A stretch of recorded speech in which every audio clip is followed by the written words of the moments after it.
Houston, Tranquility Base here. The Eagle has landed. Good evening, folks, and welcome to Alien Addict on this fine and dramatized evening. And it is a dramatized evening because we have none other than Lou in the house. Not Lou Alessandro, Lou, UFC Lou. UFC? UFC? UFC? UCR. UFC. He's in the house. He's in the bottom. I am going to bring him up in a moment. The whole reason for doing this show, and I've said this for a long time, is I believe that UFOlogy can come together again. Once upon a time, we were together as one, but it seems that the foundations are cracking, and I'm going to bring them back together. Just call me Ollie the Builder. Rich North, welcome to the show, my friend. Hey, Ollie. He's the man is on Twitter.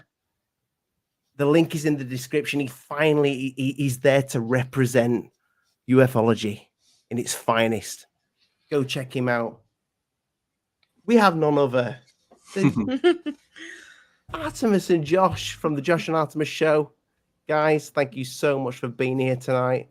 Pleasure. Of course. Pleasure. Thank you for having us. Most beautiful couple in all of UFOlogy, apart from me and Lee. Of course. Obviously.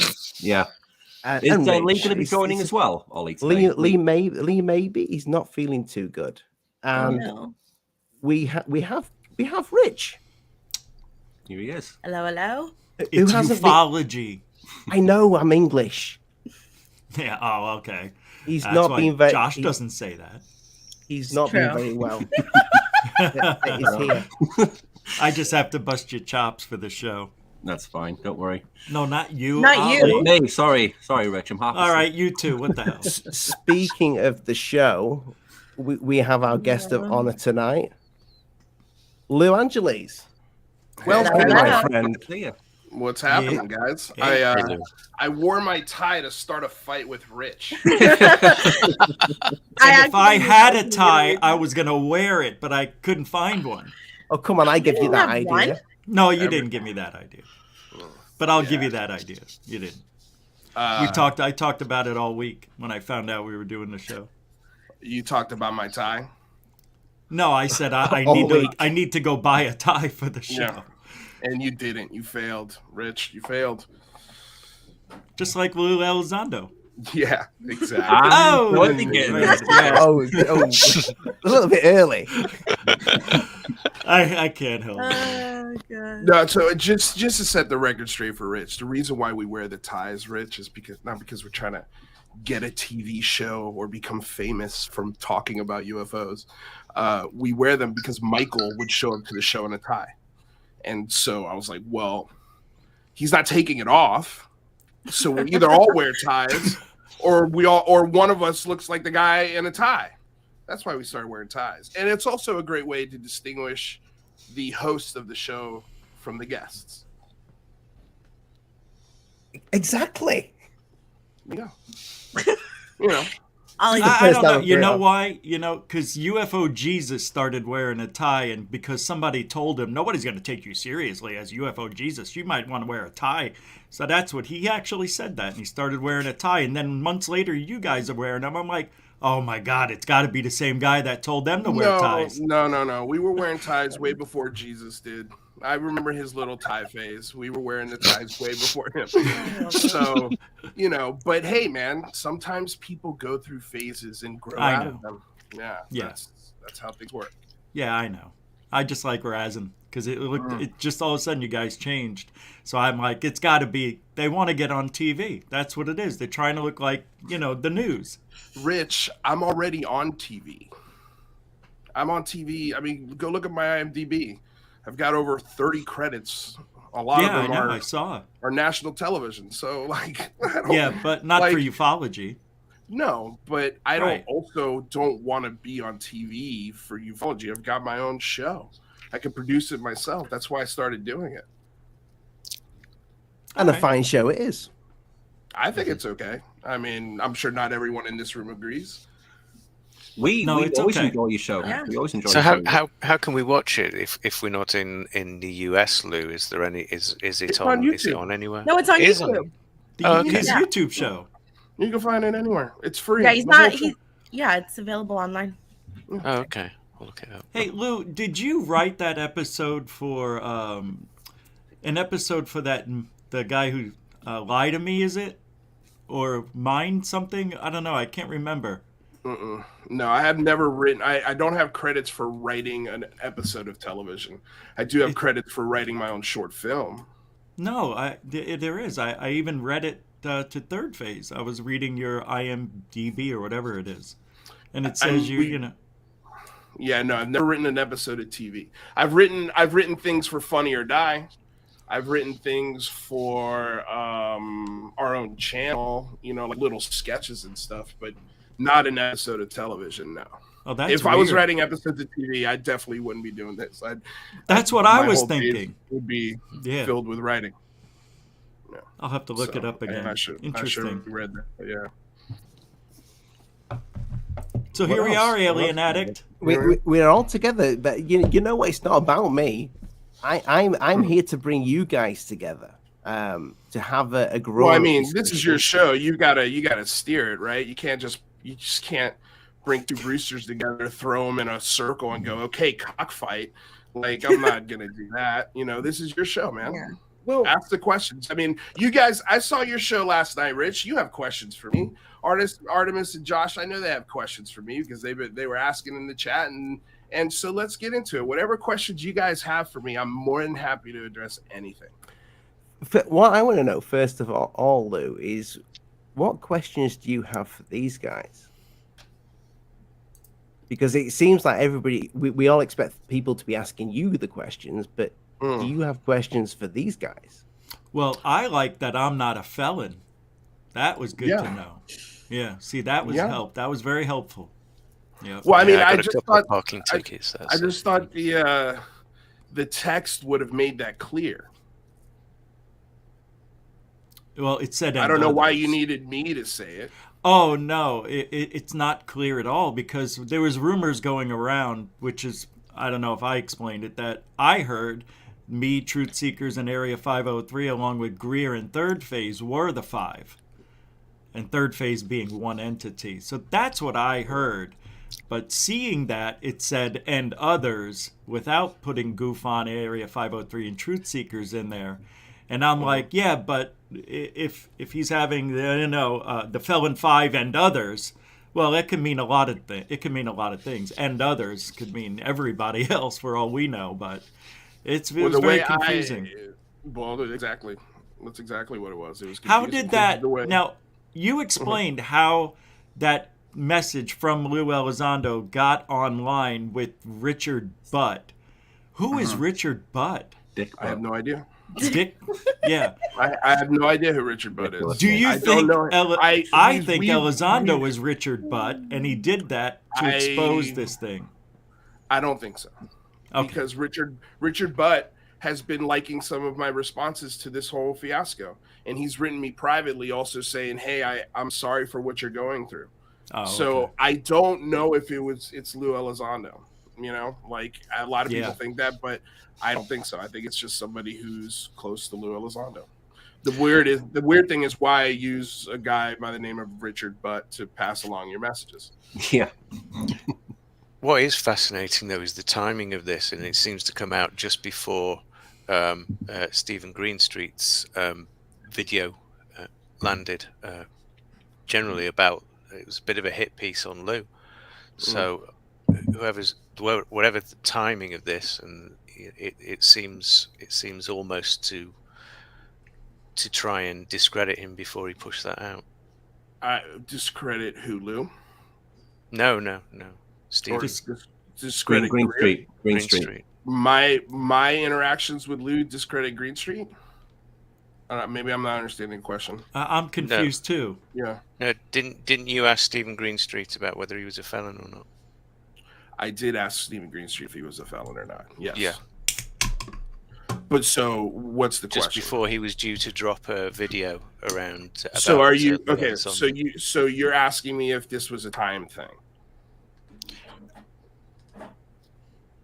It's a Okay. valid question, I think. Sure, yeah, that's fine.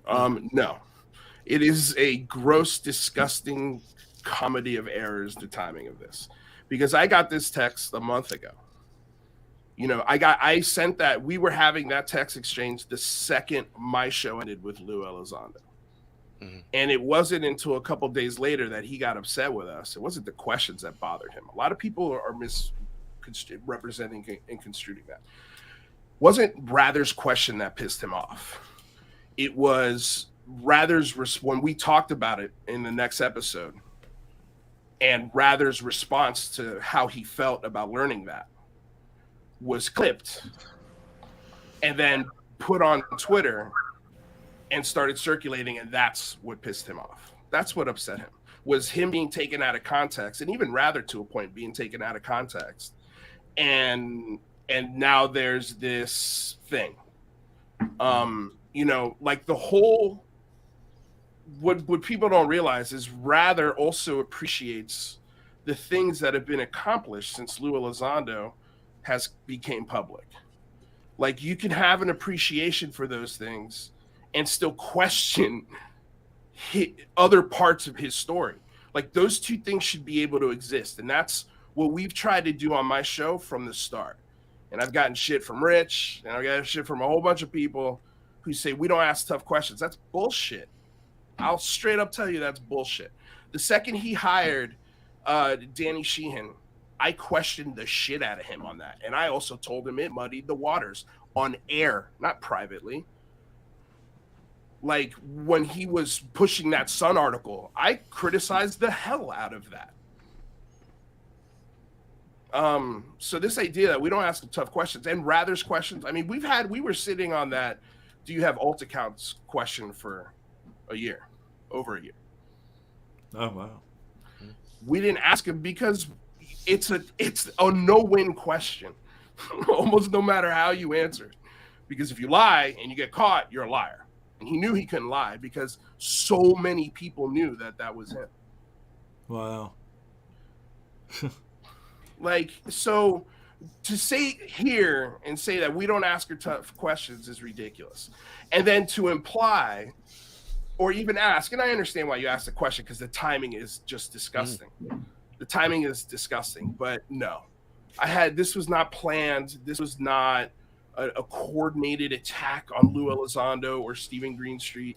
That question, as I pointed out yesterday, are you a felon, was in my notes an hour before the show started. And I had that question from Matthew Riot a couple of days before the show even aired. Mm-hmm. I had Twitter questions in there as well. And to your point, guys, Artemis and Josh, you said, well, why did you bring those Twitters up during the show? My share screen wasn't working. And so I was scrambling around. On your show, you guys asked the question. Yeah, you asked that question. Why didn't you show the same courtesy to John Greenwald? Yeah, not live, and but because just on one of your Twitter responses, you said you contacted Greenwald right away. Well, the critique from you guys was, oh, it's people who are saying this. And I wasn't specific as to who those people were. Yeah. So I was scrambling. My share screen was not working, and I didn't want to fix it in the middle of the show while asking this crazy question. Because how do you ask that question without being a dick? But the question is valid. Yeah. No matter which way you slice it, it's a valid question. Is it pertinent to the topic? I don't think so. But when you have 15, 20 people replying to a show announcement, and a lot of these responses are ask him about if he's a felon, ask him if he hits women, ask him if he's racist because he compared Michelle Obama to an African-American painting that is not very flattering. All of these things were coming up. And so he played stupid. Like, I don't know, who?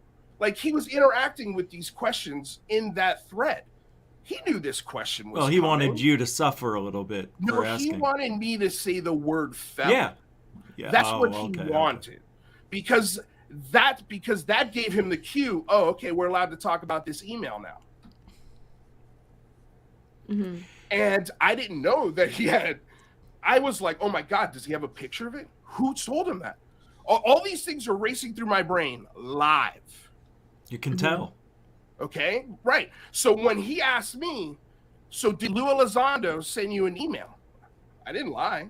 No, he didn't send me an email because it wasn't a fucking email. It was a text message. But I wasn't going to sit there on live TV or whatever we want to call it and reveal private messages in the state of California. You're not allowed to do that. I didn't want to talk about any part of this message. I wanted to talk about it with Stephen off the record because I was curious how he found that out. It didn't take me long, figured it out eventually. But it's because I was checking on these claims. I wanted to know if Stephen Greenstreet had a felony record. And I knew he didn't when I asked the question. I knew he didn't have a record. And my excuse of, I'm just trying to shut these fucking people up, these haters and these bullshitters and these people who are angry at you and calling you a liar just because what you're saying is going against their belief systems. But at the same token, like, these questions are just because they're coming from people who are rabid doesn't mean the questions are not valid. The questions are still valid. And Stephen should have to answer those questions because he gets accused of those things all the time. Were your panel members aware of that question that you was going to ask? I was going to say, because it didn't look like they was aware. They had no clue. They had no clue. And that question wasn't supposed to come out like that. I didn't mean to say felon. I swear, I really did not. But I did. And when I go back and watch it, I'm like, okay, it was almost like he's a great reporter. He did a great job. He had information he wanted to get out, and he did. He did. He made this whole thing public. He did a very good job at that. I'm not blaming Stephen Greenstreet. Let's just be 100% clear. But now everybody knows the truth. I wanted that text message to come out. I was thrilled. And it kind of tells me that Lou Elizondo genuinely meant it the way he meant it, which is there's 5 felons, and then these other people are so-and-so, so-and-so, so-and-so, so-and-so. But my question, if that's the case, fine. I misunderstood it. I'll own up. I own up to that. But my next question then is, well, who are the 5 felons? We're talking about 10 people here now, not just 5, because you listed 5 felons and these people. And to be clear, that's not a question Lou Elizondo has to answer. He doesn't owe us a fucking thing. Just like I don't owe you anything either. Like, to say he owes you something is ridiculous. But go ahead, Josh. Yeah, in terms of this, I mean, the thing what gets me is when he calls people like mentally unstable, and everyone's kind of sleeping on that. It's from what I see, and that's come out now. That's come out now. So, I mean, shouldn't it be up to Lou Elizondo to come out and basically clear the air with that sort of stuff? Because that's bullying. That's bullying. Josh, it 100% is up to Lou Elizondo to explain what these things mean. But to say he owes you an explanation, that's 2 different things. He doesn't owe you a thing. Of course, he technically doesn't. Okay, that's all I'm saying. Is it inexcusable? No, man. He shouldn't be saying those things. That's why I responded to the text the way I did, because when I read it, I said, holy shit, does this mean what I think it means? And then when I text him back, hey, I mean, Greenstreet and Greenwald, I wish I'd put a question mark there, because that would really solidified it. He does owe us the truth. He does. Absolutely, he does. He started it. No. You want an explanation. You want the truth. That's different from him owing it to you. He doesn't owe you anything, dude. He doesn't. Oh my God, we're gonna get that technical on the verbiage here. He should. He should do it though. But I said that. He should do it. Does he? I'm saying it. You're saying, look, nobody owes anybody anything because he didn't give me anything. I get that. That's where the conversation stops, my friend. I agree with you when you say, I think he should answer that fucking question. I agree 100%. But he doesn't to look at him and say, you owe me. Come on, dude. Well, my name's not in it, so I don't give a shit, but I care about my friends. I hear you. Yeah. I hear you. And they should be upset. And I understand their frustration. Yeah. I understand their frustration. So But who I don't is? owe them Do an you know who the explanation on felon? that. You don't know who No. the felons are. I do not. That's the first time I'd ever seen it. I heard grumblings about it, but I never. Yeah, that's seen all. It. Yeah. I'd never seen it, and so when Stephen Greenstreet was like, "I've confirmed it with 2 sources," in my brain, I'm going, "Yeah, but you don't have the proof. You just have people telling you the story Right. of what was said." In my brain, I mean, like, you should have, if you could have been in my brain for 48 hours over the weekend, it would have driven you insane, because there was no way out for me without looking like a complete asshole. Knowing the word, do you beat women and are you a felon? Why would you even ask? My question there. Why even bring that up? Did you not hear like my explanation before? I couldn't remember what you said. I'm trying to keep up. Okay. It was because of the responses we got to his show announcement when we announced his show. Those were like, go look at when I first announced that Stephen Greenstreet was going to be on my show, and look at the thread of questions that we got. Okay. That's why I asked him the question.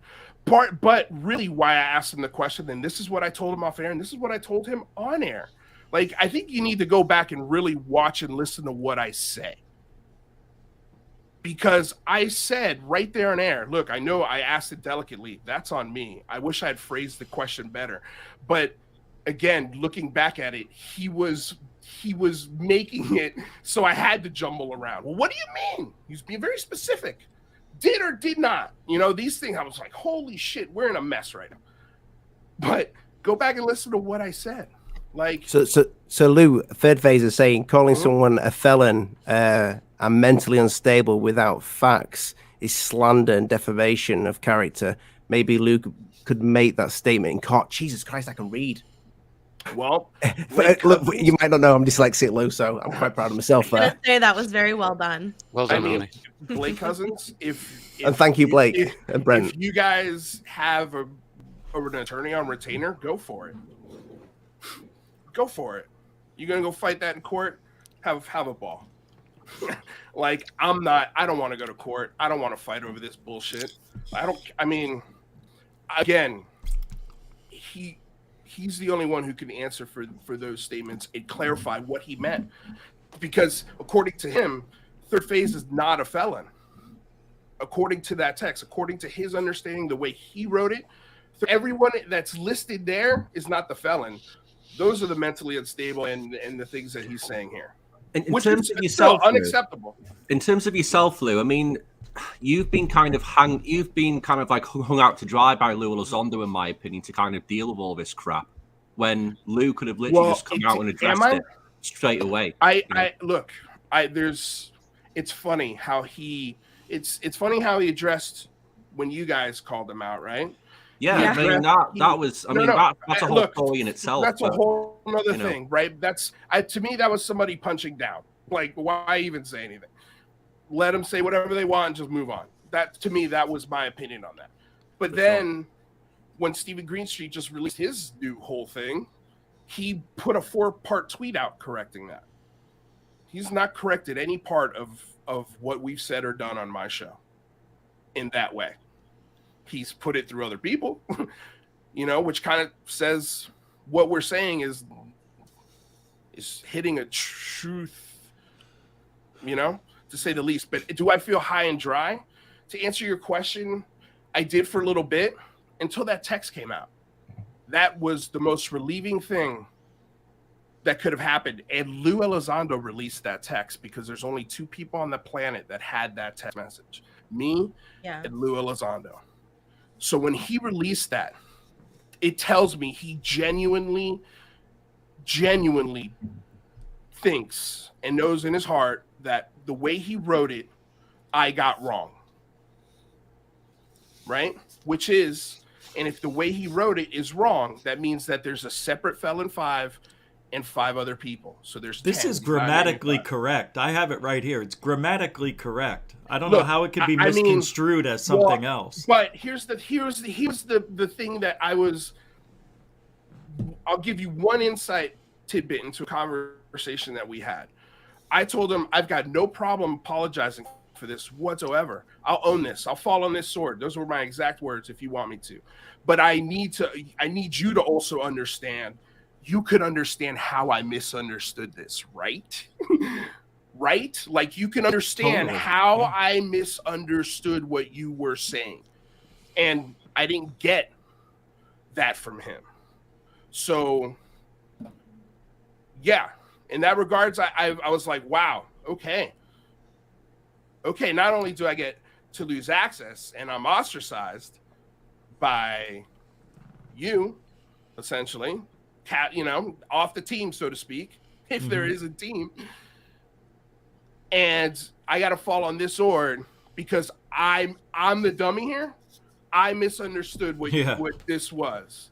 Yeah, it's bullshit. It didn't sit well with me. Okay. Yeah. And that's why I went to John Greenwald, because I felt like John Greenwald, out of all of the people on that list, out of any of them, the only person, in my opinion, that deserved a phone call and asked man to man was John Greenwald, because I knew he didn't have a felony. I was 100% positive on that. Lou, Manny's he can't be here tonight. But Rich, can you help me out? Yeah, I have read it, but can we talk about the organized smear campaign perpetuated by Elizondo against his critics now? The campaign exposed in these leaks, DMs. He keeps making this about him. Your name's never come up once in anything. Ever out of Lou Elizondo's mouth. Not in text and not in a show. Not even Who's Lou? What do you mean, Who's Lou? The movie. What about it? Well, that that's my question. His question here is that there's a smear campaign perpetuated by Elizondo, and I can't deny that. Like there are people that he doesn't like, right? And there are I think I've got examples, Rich, but like you love to say things about people and you don't have all the facts with you. I know. Especially I say what I see. Well, you say what you see, but that's not good enough. That's why just witness testimony in court is not the only thing you could bring. Give me an example. Anymore. Like what? I've got actually 4 minutes and 10 seconds of examples if we really want to go there, but like can't come up with one. I could. Yes. The first one that comes to my mind is you talking about Lou's dad in Guantanamo Bay. You're not Cuban. You know nothing about Guantanamo Bay, and you just spewing shit out of your mouth to spew shit out of your mouth. Because his dad worked with the CIA in Guantanamo Bay, you put 2 and 2 together, all of a sudden they're both scumbags. Yeah. It's bullshit. Yeah, because Lou is a scumbag, and I proved it, and he's a lying, cheating, fucking idiot in this field. And, I'm almost in it 20 years and seeing all the likes, and I may not speak the way you do, I may not act the way other people do, but one thing I can see is bullshit artist, and that's Lou. And the apple doesn't fall far from the tree. That's funny you see bullshit artists, but you propagate bullshit artists at the same time. Like who? Like who? Like Third Phase of Moon. I mean, yeah, you said they fake shit. They don't fake anything, bro. Ollie, do you or do you not have a video on your channel of them faking a UFO footage? I have lots of Third Phase of Moon videos and Security in 10 videos, but there was a change to the channel a long time ago. 6 years ago. Yeah, I do have debunks. I have plenty. But one. Come on, dude. Hold on. No, wait a second. I want to address this because we have to call out bullshit when we see it. And if you're gonna do it to one side, then you need to do it to everybody else. What's good? I hated Third Phase of Moon and wished them death for years. All of a sudden, you're walking in slow motion up a hill and turning to the camera with your hat. Like, you're all aboard now. And honestly, one of the best things. Because you don't know the story, Lou. You're only going off half the shit. If you're going to talk about people, at least do some research. Rich, I'm 41 years old. I was around when Third Phase of Moon first came on the scene. Came on. when the reason their channel's so big is because they've been around since the beginning of YouTube. Is that why? Yeah, it's not because they're a credible place to go for great UFO information. Not one mainstream media outlet has ever picked up their shit. Bullshit. That's a lie right there, because they have. That's how they got so many thousands of followers, because it was on mainstream media, you dummy. It's never been taken seriously in any sort of level, ever. It's not a research organization. They put up people who submit their sightings to them, and they get as much information as they can as quickly as possible. And then they put those sightings up on their And what do they say? We don't know if this is a plane. We don't know if this is a drone. We don't know what this is. We're asking for your help. What's wrong with that? What about their faking videos? How about their tens? Dude, all I saw there isn't. when the third phase of Moon first came out. Triangle video after triangle video after triangle video, doing the same movement and the same bullshit. And then, but you're saying they faked it. They never faked anything. They faked a UFO video that they put on their channel, and Ollie's got a breakdown of it. Oh wow, with the big glass pane window that you can't see. Glass pane window and the 14 cuts that they tried to do before they put the one up. Well, you worked in TV. You know you got to get things right. Oh, right. How do you know they weren't? How do you know the guy wasn't just taking pictures, trying to see what the lighting is like before, they started checking the sky out? I don't know. I wasn't there. So let's say that's one sighting that was done. They didn't fake it. Let me use a more. They didn't fake it. And anything in the last 6 years, you're not going to find anything like that. Let me use a more recent example. Just about a month ago. Right, we had a big release of Above Top Secret, and there was a panel on this show right here. Okay, and on this panel, we had the cousin twins, and they were at a Stephen Greer CE5 crazy event that I'm sure I would love to know what the ticket prices of that event were. Absolutely love to know. No, it's public knowledge. Do some research.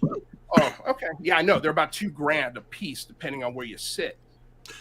But my point is, and that's because he wants rich people there that can afford it. Oh, that's adorable. But let me finish.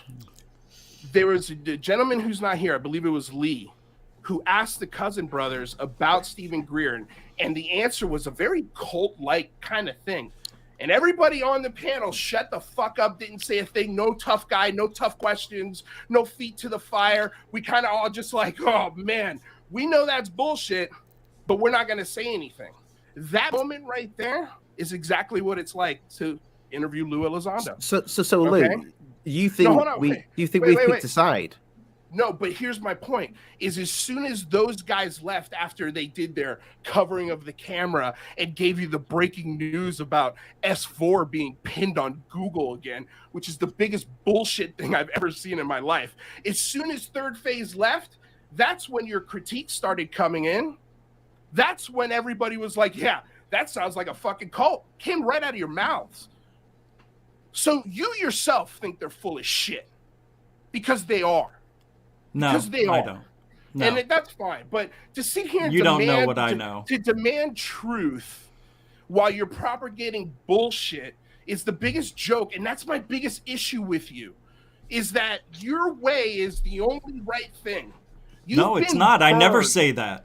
You've been burned so many times by this community that you don't know who to fucking trust anymore. Just in January, you were complaining about Manny 503 going to Steve Cambion first with his documentary, and then Steve Cambion put an overture of Beethoven to you bitching about it. Yeah, so and I was okay with that. It was funny. Months ago, you guys were at each other's throats. And no, we weren't. No, we weren't.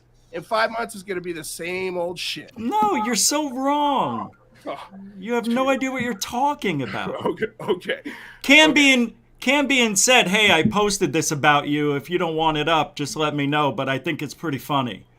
And I watched part of it, and I'm like, yeah, that is pretty funny. And that was it. We didn't fight about it. Nobody was fighting.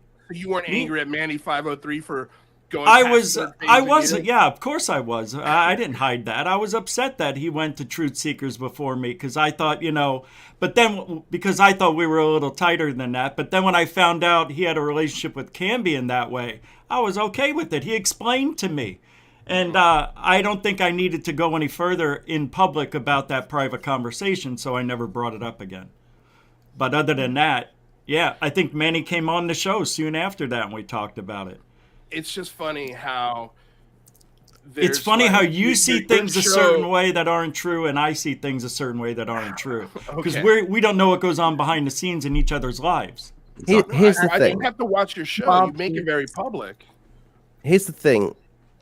And when it comes to Lou, and I look back at TTSA, I was a big fan of TTSA. I've had one of their investors on many times speaking very highly of the company. Lou's no longer with the company, and I don't hear much about that. You hear little tidbits about why he left, this, that, and the other. Where are your thoughts, Lou, when it comes to the company that he was a part of, TTSA? It's a company that failed. And go look at the Monsters of California trailer, and you'll see where all your money went. It went into a movie. It went into a movie, books, and real estate for a store. That's where everybody's money went. It was a bullshit investment. So you fucked up. You just think they fucked up? You don't think it was a scam? Dude, nobody's walking away. I don't think anybody's walking away with money in their pocket. I'll be lucky. I'd be shocked if they reap their expenses back from the movie they just produced. And just think about how long it's been since that movie's been announced. That's like a 4 or 5 year project, which means there was reshoots. They probably had to rehire actors because things didn't work out with scheduling, which meant more reshoots. I mean, it looks good. It looks like they had a great cinematographer and a good editing team and special effects. But I mean, $60 million. I think they raised I saw something that it was like around $65.5 million. That is gone. That's where it went. Right there. I don't think there's any conspiracy. I don't think anybody walked away going, "Oh, we got $3 million. Oh, that's my cut. Wonderful." And then, disappeared off to wherever the fuck they went to. Like Lou Elizondo he got essentially terminated from it didn't end well according to the paperwork.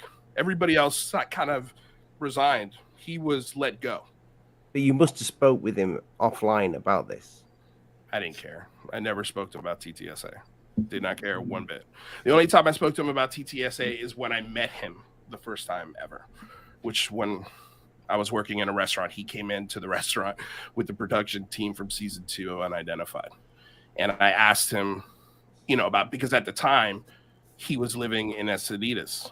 And so he's like, if you ever come down to San Diego, he's like, dude, come by. I'll show you the shop and we'll hang out.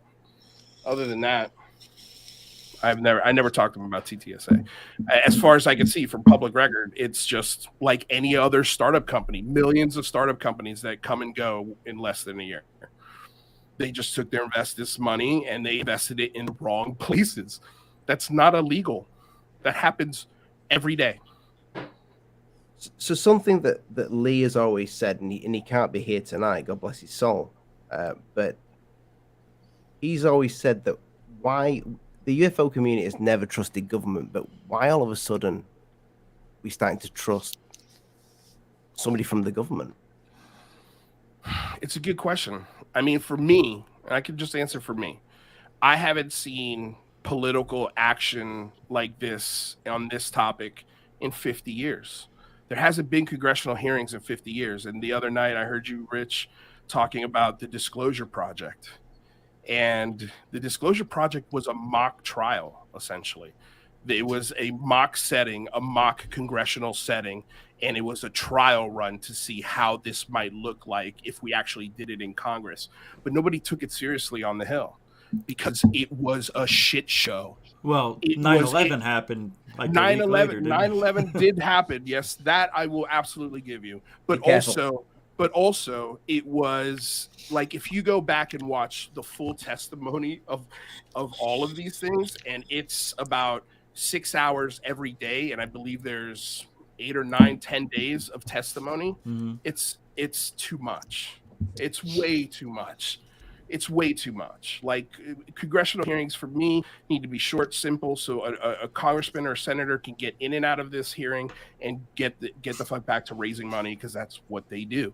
But this has never happened in 50 years. I've never seen this many congressmen. I've never seen this many senators. I've never seen this much attention and call to action to look at this topic, not only from a government perspective, but from a scientific perspective. Like, the video that changes the world's mind on this is not going to come from Third Phase of Moon. It's going to come from a mainstream media government source. Like, they're going to be on this before anybody. I hate to break that to people, but that's just true. That's true. Now, whether or not we should trust them, no, you shouldn't trust your government as far as you could throw them.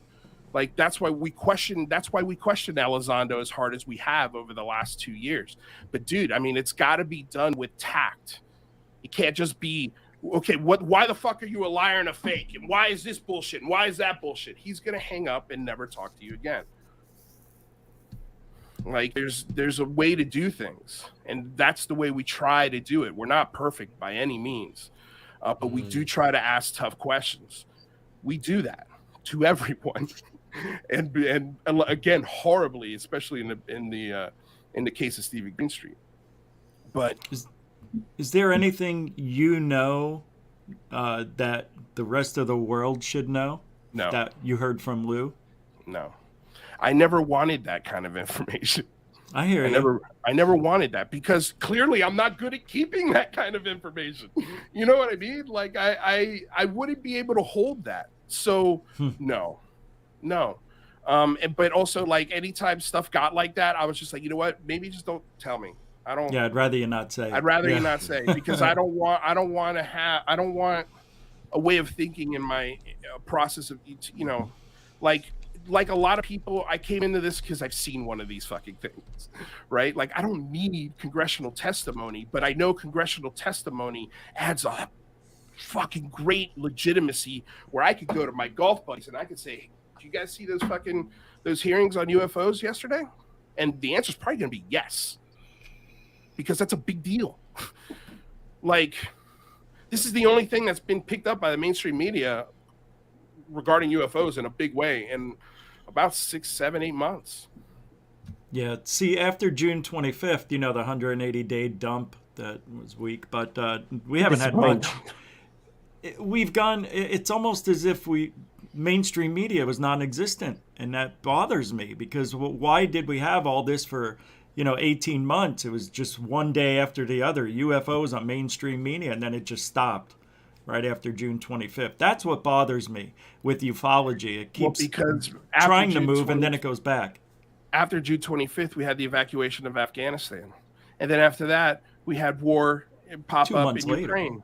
You know what I mean? Look, dude, there are people. This is what all of us really need to fucking step back and understand. There's a different segment of society that lives in this country today that doesn't have equal rights the same as everyone else who founded this country. That's something that they've been fighting for through legislation and getting kicked in the face and literally hung from trees for over 320 years. So to sit here and say that UFO disclosure should be above that is a ridiculous statement. There are people in this country that are going through real fucking substantive pain, whether it's because they can't pay their bills, or they have medical problems, or their mom is sick, or whatever your human issue is.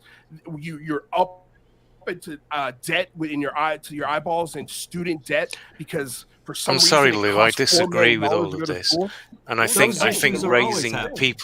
raising of people's consciousness by a disclosure could really ease some of this suffering and bring people together on a fundamental way.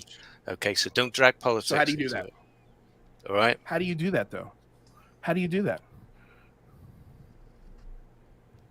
And I don't know if that's a really good argument, because there's always that kind of stuff happening in the world everywhere.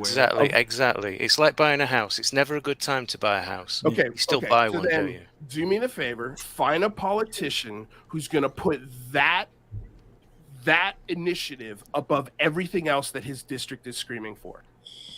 How do you do it, Rich? No, I hear you. I know. I think about that a lot. I'm saying Rich N. Because sorry, you got a little heated. That I'm not bringing politics into this. You are bringing politics into it. I'm trying to put a perspective on it. Absolutely, you are. How am I? You just did. You just brought social justice into it. How did I bring social justice into this? You just did. Okay. Lou, I understand what you were doing. The discussion is not about social justice. I'm sorry. The discussion here is about UFO disclosure. Dude, okay? I'm not making a Black Lives Matter speech here. Okay, I'm saying that no, I wasn't. I'm saying that human pain is a lot more important right now than UFOs. Nobody has a monopoly on UFOs. Pain. Nobody. I understand nobody has a monopoly on pain, but I could tell you that stop using the implied suffering of other people as a stick to beat everyone else with. Okay. Okay. I think he was saying because you gotta convince them to keep UFOs on TV and mainstream media when there's a whole other bunch of other shit going on. That's what I understand. I get it. Yeah. I mean, I don't think it was that as bad as you think, Rich. I really don't. I think he was just trying to explain. How do you tell the news? How do you tell politicians that we need to keep talking about UFOs? You know, it's kind of hard to get it in the first place on mainstream media. So how do you keep it going with Afghanistan and, you know, everything else going on? And well, we've said it before, Rich, that, you know, we don't have any of it in the UK. There's nothing. I know. It's laughable. It's laughable. The lack of anything to do with UFOs. It's literally just the US issue to me. And we actually don't have as many of those other issues as well. There's nobody else takes it seriously. No one else is talking about it apart from Lou Elizondo and the Congress. That's it. And we don't have half the doesn't make sense. Doesn't make any sense. Yeah. Well, that's why I started the big phone home, because nobody was doing or saying anything. So might as well at least ask for it. Because let me tell you something. This could be all bullshit.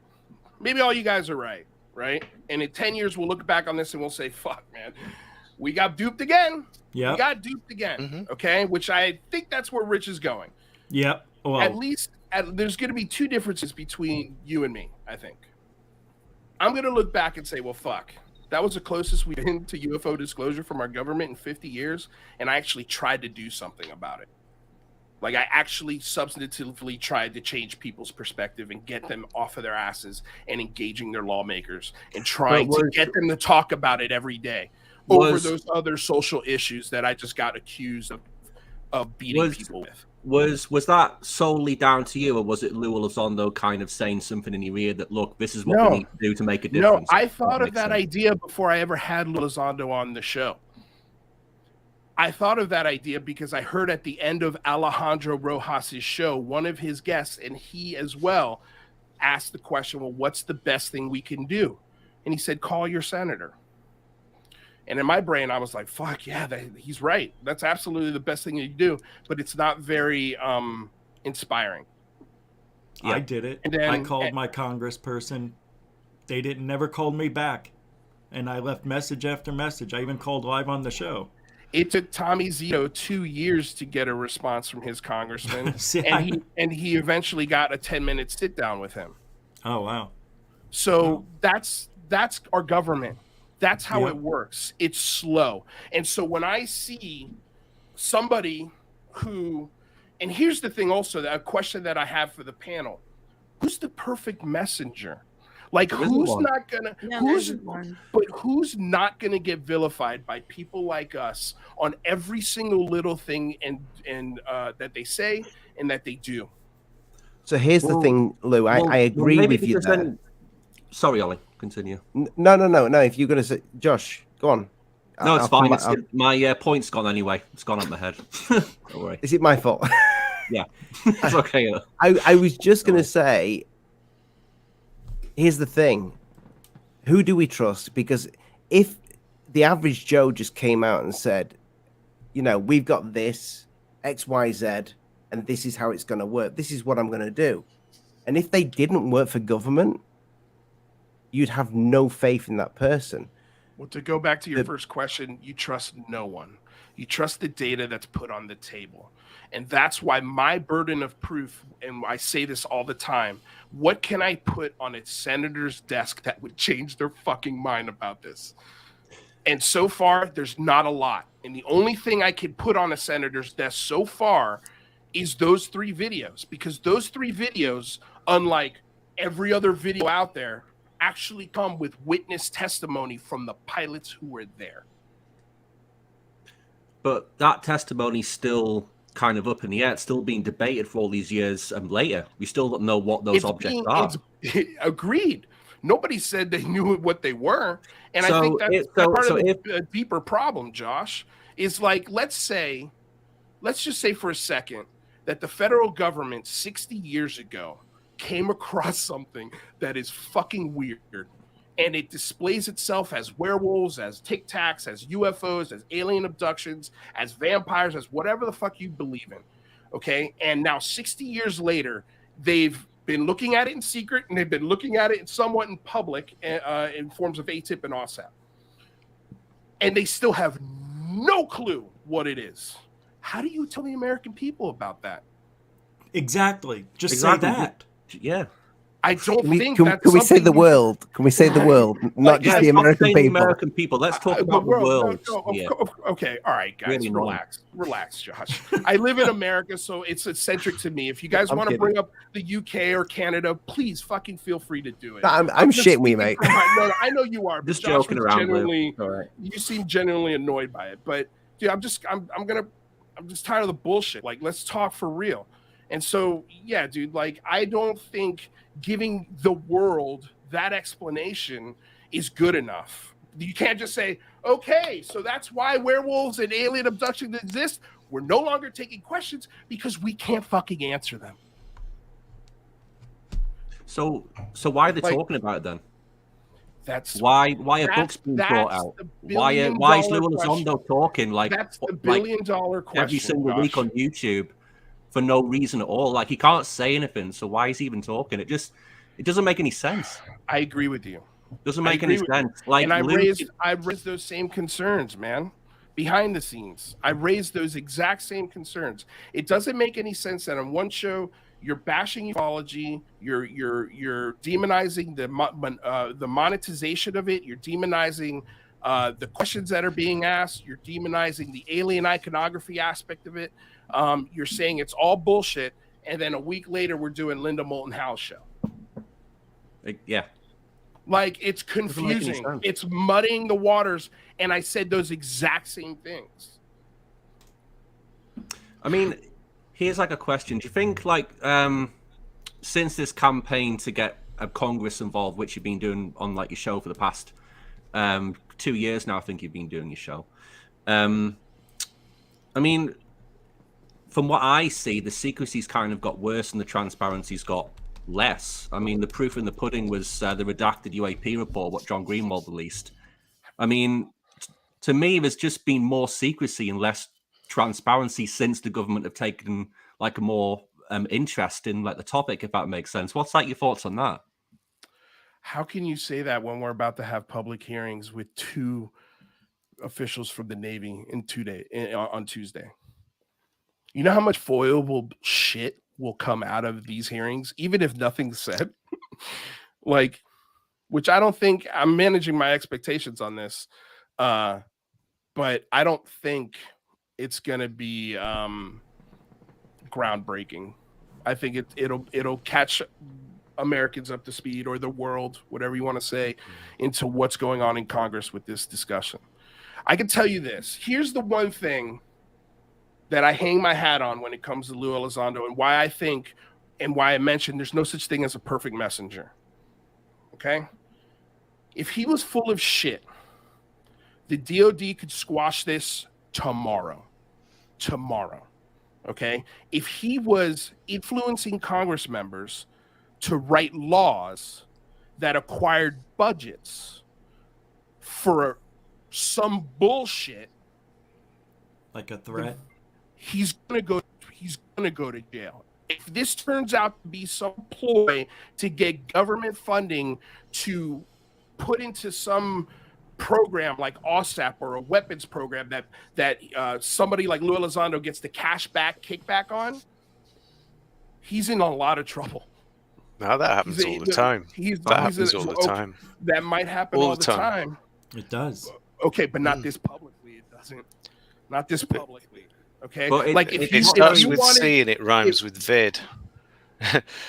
How much money was leached out of the governments into private corporations because of it?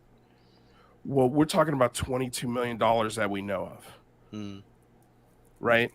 Like 22 million. I mean, that is literally like taking the change out of your pocket and giving it to a full-fledged program. That went to OSAP, nothing. Right? It's nothing. It's nothing. But here's my point: is if you wanted to get funding from the government, and you're already in the government, and let's say, because nobody has a theory as to why Lou Elizondo would be doing this if he's full of shit. Nobody has a theory. Lou, have you ever thought that you may be being played? If I'm being played, then I'll correct myself when the truth comes out. I believe that. I believe that. Sure, like to sit here and say I'm not going to be wrong about this is the most naive bullshit that could come out of my mouth. I'm going to be wrong about this, but guess what? So are all of you. Yeah, it's the same for us too. I mean, I will happily eat my words about this stuff and you know what? I hope I have to, because I want this to come out. You know, that's what we want at the end of the day. Like, what is it going to take for you guys to trust what Lou Elizondo did was the right thing? Nothing. So he testifies in front of Congress, and they ask him about these programs, and he's forced to tell the truth. And it turns out he was telling the truth, whatever his truth is. Verifiable truth. Sure, the proof is in the pudding, Lou. I mean, this is what I've said so many times. Like, just show us the proof. Just tell us the truth, Lou. That's it. Right, but again, what is that? People, what is speaking that? of telling the truth, we do have two new guests. Third Phase of Moon, and we have Manny. We're going to get a bit manic now, so guys, everybody. Wonderful. This is like Hollywood Squares. And look at you, Jay, right in the middle, man. I feel like he's getting ganged up on here. He's not getting I did this because I'm not afraid of any of your questions. No, and I respect that. No, hey guys, I only have a little bit of time. I'm super busy today, and I really shouldn't even be here. I've got stuff to do. I'm going to the McMinnville UFO festival tonight, and I'm trying to get everything ready. But I wanted to come in and just say a couple things, if I could just say them real quick, and I'll get out of your hair. You guys can continue the conversation. But, there's a few things that really are not being addressed here, I think, like the blatant smear campaign by Elizondo that was referenced in this here leaked DM that, Lou Jimenez has already said, well, yeah, he doesn't like you guys. This has been going on for a while. Well, there you go. I think it's important to acknowledge that, because Lou has always been like, oh, we don't do that. It's not there's nothing like that. When people like me and Rich GUFON have called these things out, they're like, oh, you're just being paranoid. You're putting yourself into the situation. Like you've said a bunch of times, Lucy, or sorry, I try not to be confusing. I'll say Elizondo. And if I say Lou, I'm talking about you, Lou. But, and here's another thing, Lou, like when Who's Lou first came out, you guys did a scathing review on it that was, very honest and brutal, but what I thought was interesting, let me finish. Please don't cut me off. Let me finish. Okay. At the end, you had Christian Lambright on your show who brought it up and said, hey, there's this little film from this guy out of Portland who's got 2K subs who did some great work. And then you, instead of looking at Christian Lambright and saying, this guy knows what he's talking about and saw something that I didn't, you just bowled him right over and went on about how the thing was drama and full of garbage and whatever. Well, that's fine. But, he's not the only one to see something in that piece that you didn't. And a lot of other people didn't. So there's some merits there that you have been trashing for 4 months straight. in the name of Elizondo. And it didn't, I mean, did the thought ever cross your mind? Hey, I should look into this a little deeper. You know, I should look at what Manny said and put my bias, as my obvious bias aside. Lou, no, I want the public to know this too. When all that went down, you and I had a phone conversation. I contacted you directly, and we spoke about it because there was rumors going around from Tom Fessler that you were upset about me using your clips, your short little clips that I used. And so we spoke about it. And I've walked away from that feeling like you and I had a mutual respect, even if you didn't agree with me about Elizondo. And then here I find that you're bad-mouthing me and everybody else for months. And you can say that that wasn't about me, but I know that Elizondo's been talking about me, if not from you to other people. So I don't even know what to say, man. That's why I'm a little disappointed in you, and the fact that you're just open about letting Elizondo use you like a tool and to smear his critics and to blackball them. How can you not feel like you need to answer for that? Okay, can I talk now? Go right ahead. Okay, so we had a discussion on the phone, right? You reached out to me, right? Yes. Okay, so in that conversation, which, by the way, happened before my review, what did I tell you in that conversation? On which subject? Oh, well, okay, let's just start with... Don't ask me questions. I've already talked about this stuff. Just go. Okay. Just say. Just talk. Well, when I talked to you, I gave you my critique of the film as a filmmaker, right? I didn't like it. I thought the film was jumbled. It was a mess. It was difficult to watch.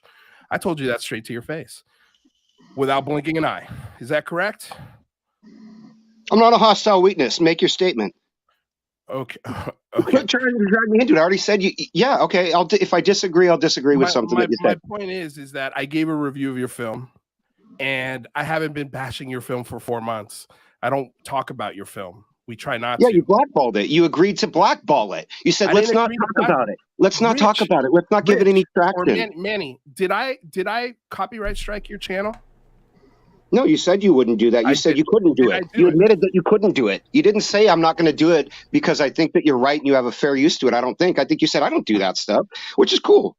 The ball's on you, my friend. I told you that I was not happy that you used my footage. That part's true, but that I have no control over that. It's your right to use that footage because it was fair use.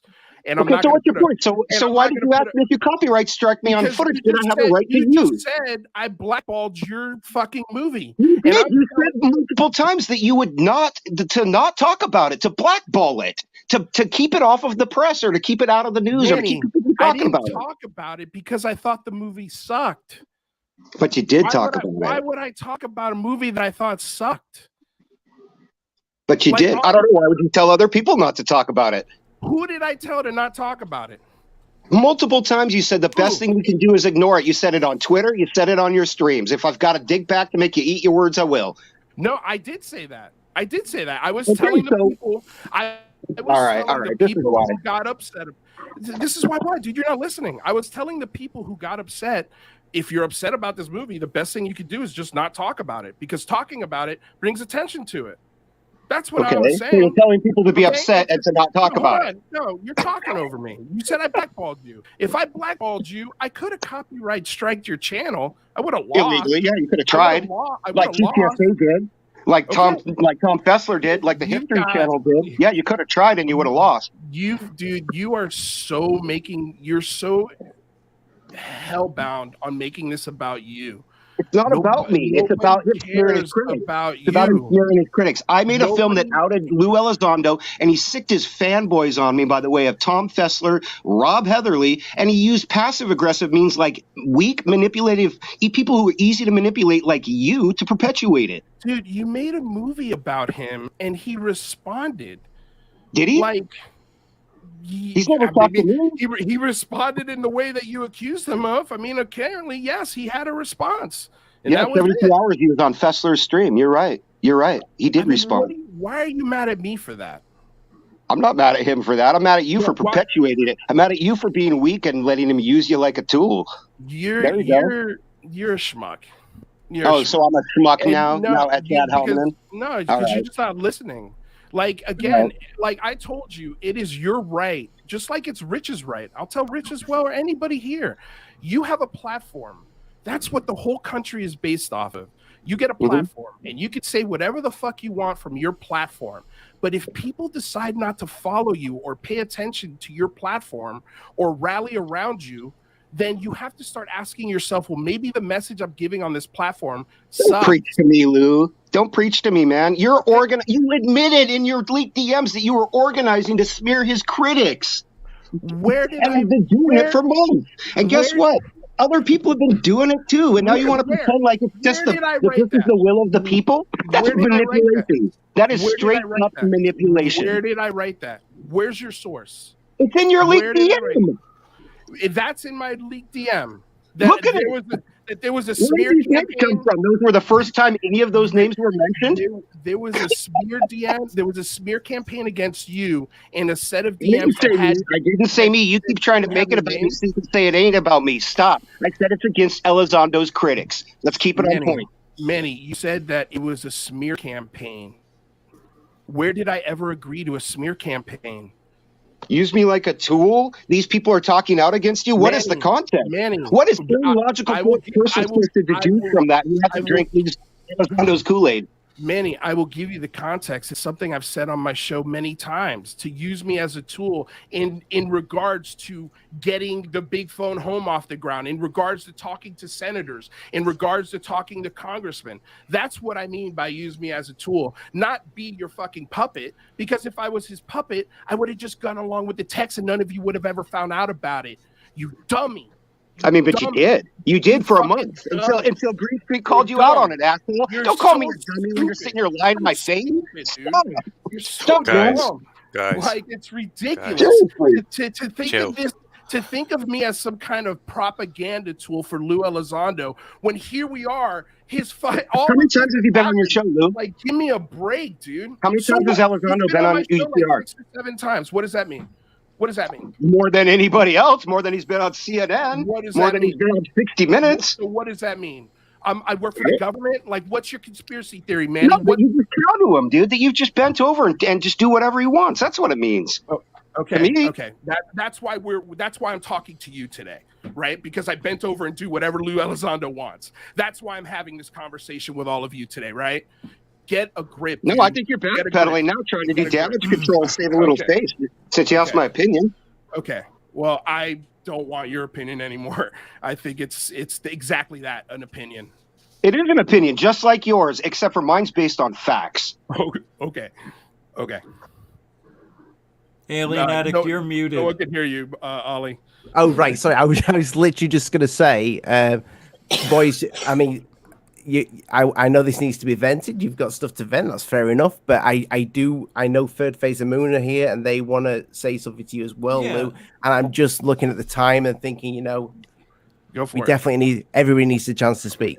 There's a time limit today? Well, there's no time limit, but I don't know how long the boys have got. Well, they called in. They've got time. We got time? I don't know. I know, Blake, you're a busy man, so I don't know how long you've got. So, yeah. Hey, everybody on the panel. This is what Lou wanted, right? He wanted to destroy ufology and tear it up in a bunch of little pieces, and this came out of Lou's statements. And I don't know why he said that. Apparently, it's working very well, but I think we should basically go against what Lou says about destroying the community and fixing things up. Even Lou I didn't even know who this other Lou was, but hey, Lou, how you doing today? Hey, what's shaking? I've been aware of you for maybe about 2-3 weeks, maybe about a month or so, and we've been watching your channel. Obviously, we keep an eye on things, and you have Lou Elizondo frequently on your channel, so we're gonna listen to some of those statements. And I'd have to say, your panel and, UFO Jane's great. And then you got Squidding. He's a great guy. Some of the statements you have on your panel members, they're proper, and I like it. And I was really surprised when we saw this text that was leaked somehow, whoever leaked it, it was Dick Butt. And it was leaked. Okay. It was leaked to him by Lou Elizondo. That's the fact. So then this brings up a thing that me and my brother were talking about the other day in regards to this leak, because in this field, there's information that you receive, and information is pretty much the most valuable thing on this planet, and something that's sacred if you want to keep it between individuals, a private conversation. And appears to me that was a private conversation. When we deal with people on our panel members, there's a trust-based theory on it, and obviously we're humans, and people make mistakes, and sometimes they lie to their friends. But that being said, I think we have a really good trust base with our panel members. Even with Josh and Artemis, we recently met. They were receiving information about Lou's concern that they were on Greer's payroll. This kind of language. But we didn't even bring that language up due to the fact there's respect. We didn't bring it up in the community. There's a lot of things we talk about with our panel members that we do behind the scenes, and the community has no idea, because we're in the best interest of trying to keep this field together and not fall apart the way it is. So my question to you, Lou, is the fact of trust. When you're having a private conversation with Lou Elizondo and you're still here defending him, is there a trust issue that you think is kind of uncomfortable, that he's leaking this stuff out with your private text messaging to somebody that gets it leaked? This is a concern. And Lou, I think you need to. I don't know if you heard the beginning of the show, but I don't approve of what he did. True, but then you're still defending him, and this is a serious statement. And defending him for what? What am I defending him for? Well, you continue to say, "I love Lou. I want him back on the show." You're perpetuating it with some of these statements that you did on last night's show of this accusation of felonies that were thrown our way, and that conclusion needs to be research before people start going on these assumptions of a private conversation and then making it public. The reason why this private conversation got out was because I was doing research on those exact claims. And you never finished your investigation on any of those claims, first off. And then, the second, again, is this issue base of trust, that these things get leaked, and then we come up with this Dick Butt, Richard Butt, whatever, possibly a fictitious character, to backpedal on these statements that seem almost liable, or possibly could be liable on both parts, because now it's public.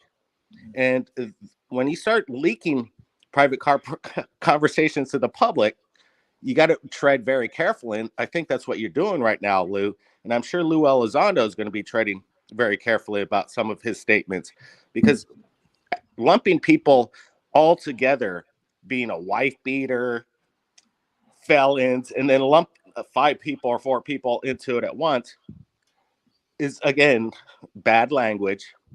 We've already shown Lou Elizondo with language that should not be used in this field, calling people terrorists. Anybody that believes in Dr. Greer is ready to go kill themselves if Dr. Greer says drink the Kool-Aid. And these kind of virulent kind of words can destroy the community. And, I don't know who's it helping. I don't know what the agenda is, but it is bizarre. And you should be wondering on who you're dealing with, Lou. And again, I liked your channel. I still do. I think it's cool. But I was a little disappointed when you get on the bandwagon and makes snide remarks about ourselves, calling us nuts, mentally unstable.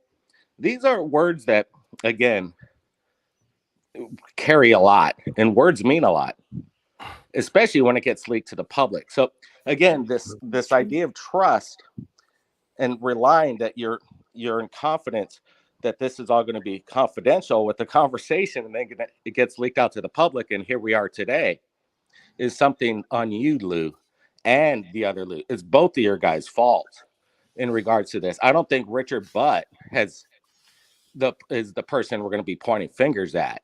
And this is going to last a while because, again, unfortunately, it got leaked. And be careful who you deal with and who you speak to in regards to this matter and confidential private conversations, because it could get out, and apparently it did. And that's basically all I got to say. I think we could still work together. We got to keep our eye on the ball on more important things. The Congress isn't going to be giving us anything, except the only thing we're looking at these Congress public hearings is if there's going to be any perjury going on. That's the major thing we got to look at, because there might be a lot of perjury where it could bite them in the ass. We're not going to get anything from them, but they could get in trouble by making false statements, and then it's going to catch up to them. So that's the most important thing about this upcoming UFO hearings, is what they say and what they don't say, and then the lies, if there is any, then we could catch them on it. We're going to have to get going. We traveled about 8,000 miles. Apparently to Lou, we're a bunch of hoaxers. We don't do anything. We just put out a bunch of misinformation and bullshit from the public. And, I think we just got done with an 8,000-mile road trip. We've been doing this for, 6-7 years of hardcore dissemination of what we put up on third phase of the moon. Obviously, we made mistakes. We addressed a lot of these things. Even Ollie says he debunks videos. Ollie's not 100% debunker, and debunkers, just because they say they debunk something doesn't mean they're right. So that being said, we're in it. We're dealing with the public. The public is where the information is at, and they're not always easy to deal with too. When we deal with the public, we're dealing with everybody from all aspects, some good, some not so good. Mm-hmm. But hey, we're in a position, and we're utilizing it the best we can. And I think we could all, again, be really mindful of what we say, because they'll bite people in the ass. It's a small community, and it all gets back to basically the top, because we're there. We're pretty much at the top. The information will trickle in one way or the other.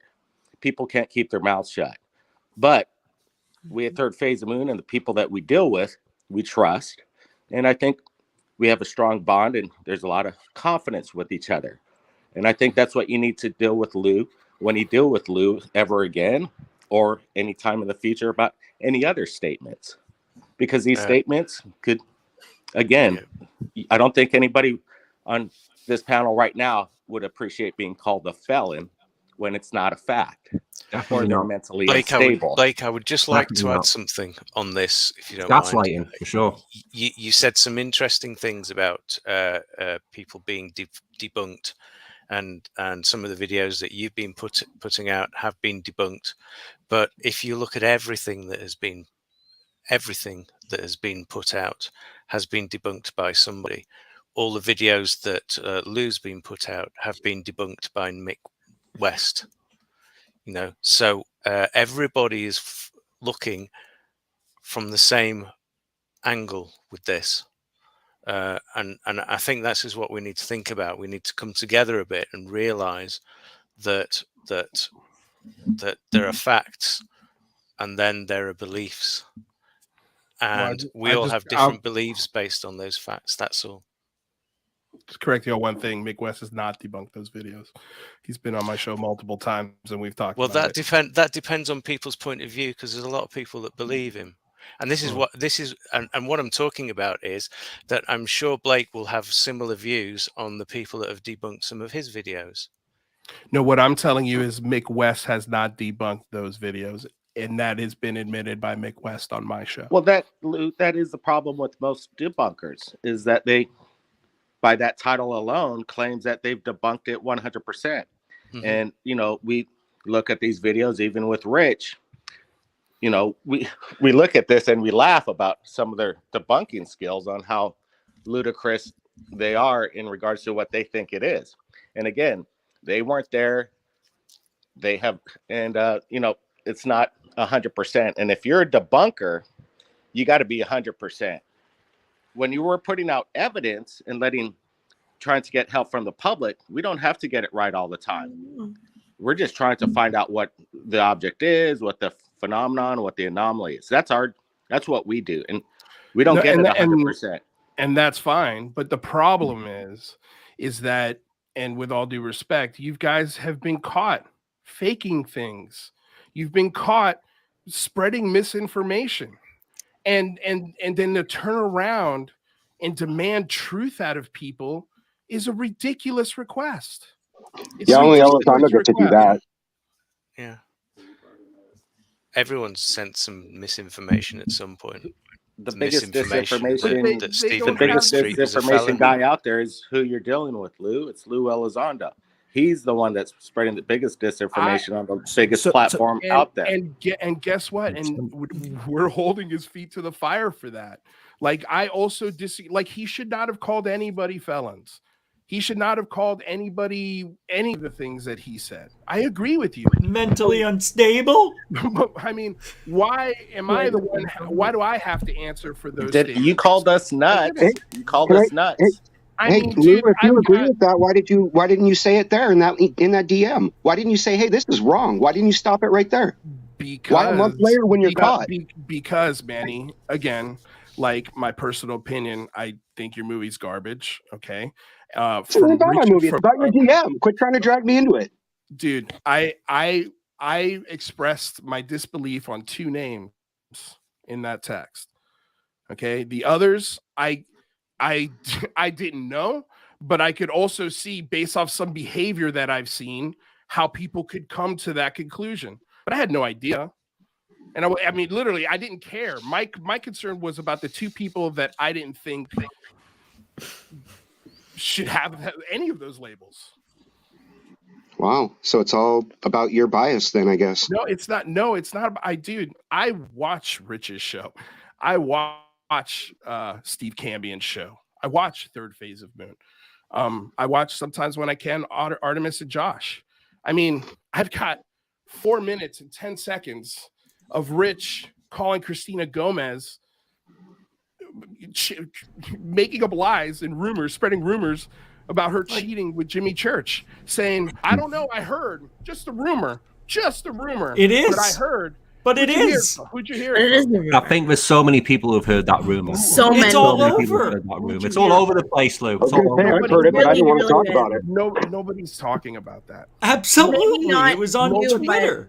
Nobody's talking about that. I mean, oh my God! Just because you didn't hear about it doesn't mean it didn't happen. Rich, I don't understand the point of it. Oh my God, dude! I can't believe you're saying, "Oh, it never happened." There's been like 3 or 4 different podcasters who told us about that since like Christmas. Right. Yeah. 2 people who don't live in the same state together. 2 I don't people. know. You don't know. You don't know.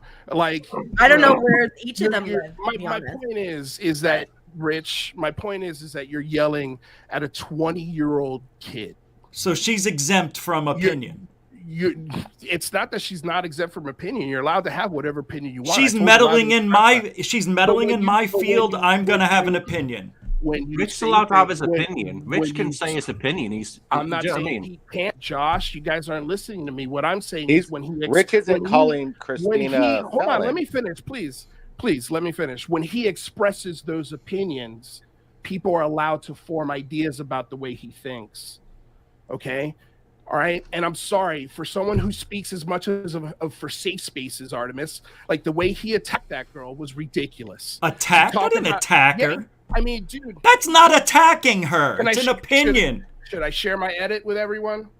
Like, give me a break, dude. Why is Rich responsible, but you aren't, Lou? I mean, you can spread these rumors about people being felons and all this other stuff, and you're not responsible for it, but Rich is responsible for some subjective argument you're going to make out of context? Manny, the only time that conversation in that context ever came out of my mouth is right there where you saw it.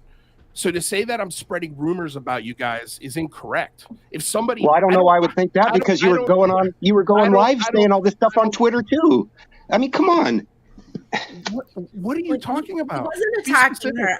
I do have to address it because there's people who probably think that I just don't want to support her. But in the past, several times on Twitter, there were occasions where I and other women in this field were attacked for basically the same things, but actually getting like memes created, saying that we were part of a sex line, all for having a bit of cleavage. And so that's not okay.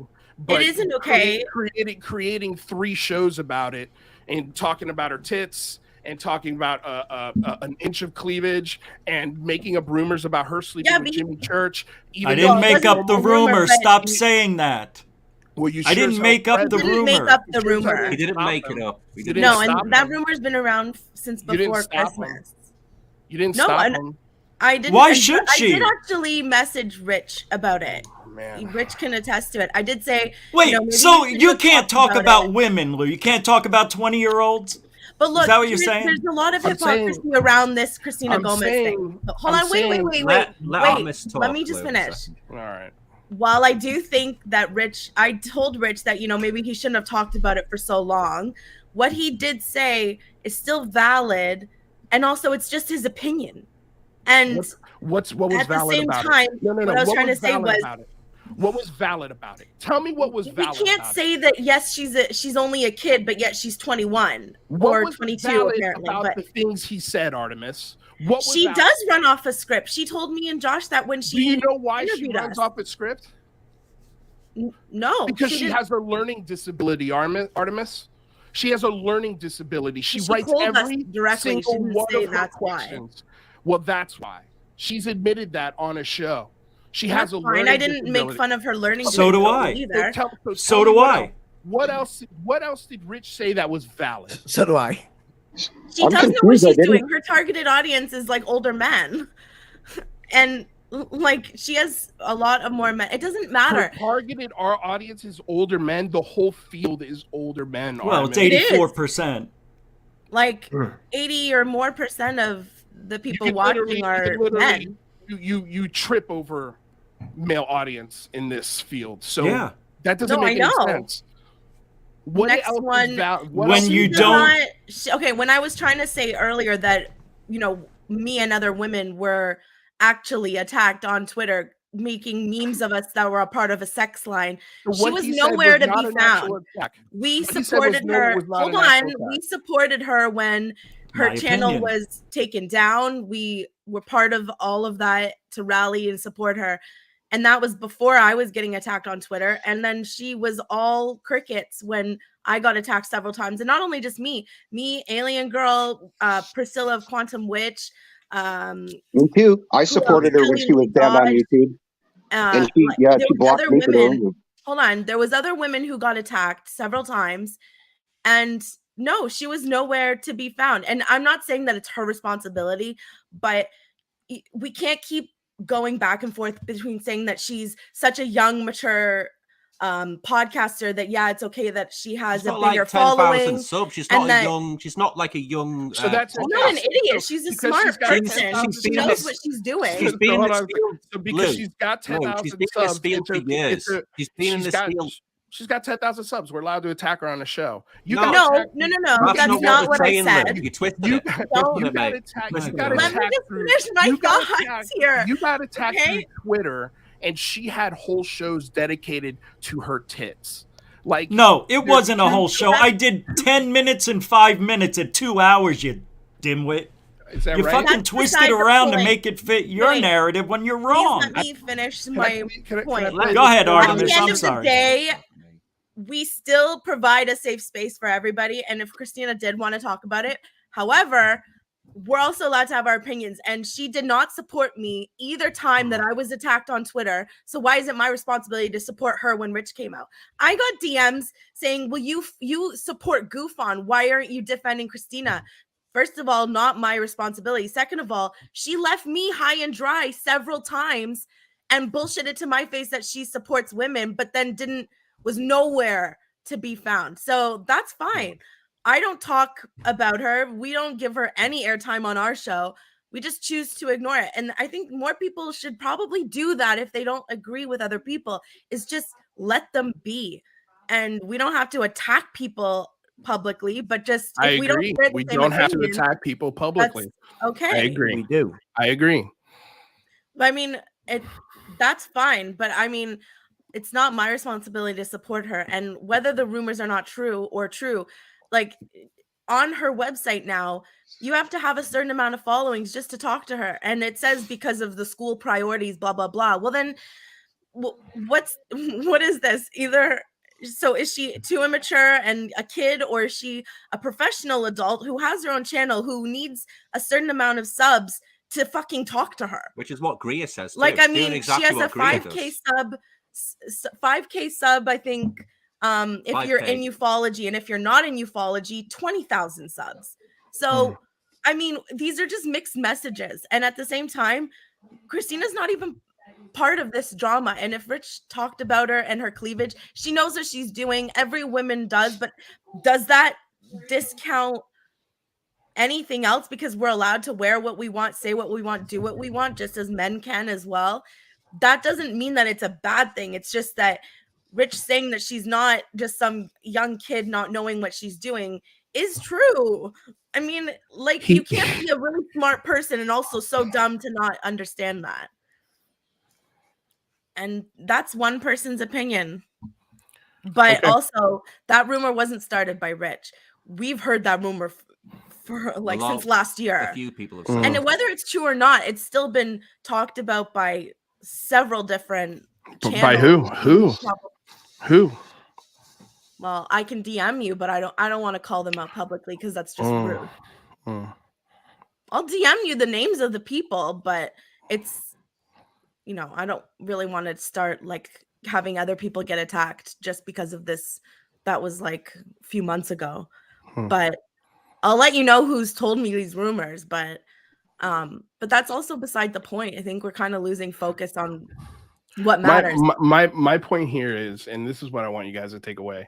You're allowed to say whatever you want, whenever you want, however you want. Okay, just know when you do, people listen and they form opinions on you. Okay, that's all. Yeah, I'm gonna say. Thank you. I didn't know that. They form opinions on you. Right? Like, and so if somebody has a perception of you or a possible perception of you or can understand a perception of you based off of your behavior, you know, like shit, like that's on you because that's the way you behave. That's the perception. People have talked about me poorly on multiple platforms, multiple occasions. Fessler pulled up, you know, videos on his channel making fun of us and stuff. Like, I've invited it him. happens, and I expect that it will probably happen again in the future at some point for something I say or do or the way that I talk. People made fun of me stuttering and your stammer, or how I say like and a lot, and it's like, you know, it's because of my nervous habits. I get anxious. You know, I've had depression. Does that make me unstable? No, it just makes me human. And, you know, no, we're not going to get along with everybody, but we also don't have to be cruel to each other. Like, we can have some level of respect and just choose to ignore. Like I said with Christina Gomez, I don't publicly attack or anything. We've both blocked each other off Twitter, and like that's that. That was months ago, and like, you know, what's done is done. And I think that it's okay not to like everybody because, you know, in a perfect world, that's great, but we're not in a perfect world. We're human. We all have different feelings and opinions and perspectives. All that matters is just having at least that baseline level of respect for each other. I think that's probably something we can all agree on, even if we don't agree with each other and like each other. That's where I think I agree with what you're saying, but I don't think a lot of people on this panel understand what you just said. It's got to start from respect. Okay, so when you're making claims and you're attacking people, and this is not just about Christina Gomez, this is about a lot of people that you've attacked. Rich, you've attacked a ton of people, me included. You've attacked everyone. You've attacked Cambion, you've attacked Third Phase, you've attacked you know, I just saw you go on Alien Girl show one time, being a total dick to her. Like, you're an aggressive dude. You don't get it. You don't understand. Dude. What don't I get? Is what you don't get. I think I do understand. No, I don't think you do. I think I do. I think I do. I don't think you do because you're all wrong. Because I talked to Alien Girl. She doesn't have a problem with what I say. I apologize. I know she doesn't have a problem with what you say because she's your friend. Right. And I asked, and I apologized to her if I said anything rude. Let me know. You know, I'm always you know, apologetic to a lot of people, and I say a lot of things that are politically incorrect. I didn't see that apology to Alien Girl. So you did give her an apology after you went on her show. I will say this, Lou. Okay, well, yeah, I think I do almost every show. But Rich, I'm that's so what sorry I'm that saying. you had me on your show. Like, that's what I'm saying, dude. Is like, I feel, and I told this to Ollie when he asked to do this. I feel like if I sat next to you in a bar, we would get along great. Okay, like I think we really would. I lived in New York City for 7 years. You live in Florida. I was born in Florida. Florida is the 6th borough of New York. So to say that I don't know you that's not true. I know exactly who you are almost, because I've got a lot of friends who are exactly like you. And the problem is I would be your friend in the bar. Stereotype much? That's not fair. No, I think it is fair. I would become your friend in the bar. Okay. And then we would, every time we get in the bar, we'd hang out, we'd love each other. And then you'd send me your YouTube link and I'd probably start checking it out. And then shortly into it, I'd be like, fuck, this is just not cool. Yeah. Like, you calling women broads in 2022, it's just not cool. It's like, it's not that you can't do it. And I understand, like, you're going to say it's joking. I'm a comedian. That's what I do.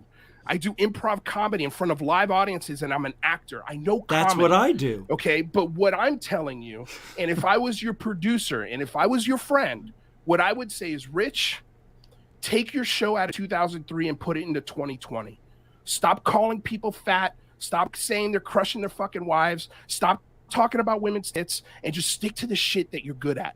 Because after you insulted, and I kept this clip in because I laughed my ass off, after you got done going on a tirade about Christina Gomez and her picture and her tits and whatever, you crack open this bottle of NOS, and then you start doing this impersonation of Jaime Maussan. And I was like, fuck, I want to like this guy, but I can't. And that's not my fault, sir. That's yours. You're putting out this perception like you're an asshole. And if I was your producer, this is exactly what I would tell you. And exactly what I told Manny. If I was your fucking producer, I'd say, Manny, go back to the drawing board, re-edit this. And because the movie you have now is not going to send the message you want it to send, because it's bad. Okay, because well, it's a bad movie. Let me respond, because you're right. I hear what you're saying. And my friends, Third Phase of Moon, and a couple other people have told me to change a little bit and not be so change sometimes. Right. I've seen those conversations happen in real time. I know they have. Right. And they're Why like, maybe you shouldn't have said this. Because they give a shit about you. That's why they're saying it. But also, Lou, to give people real criticism. But I wouldn't be me. I would be cheating my audience if I didn't give them what I'm thinking. That's a bullshit cop-out excuse. No, it's not. It is. It is. No, it's not. Himself, and that's why he's got so much support, because he's literally 100% himself. Dude, I started my channel after him, and I've got more subs than him. Because you've had Lou on 7 times. Like 20 times. Here's my point. Everybody here would, too. You could have had Lou on your show several times we if you weren't talking about crushing him. Having Lou on the show. No, Lou would have never come on my show. We don't care about Lou Elizondo. And I don't care about having him on.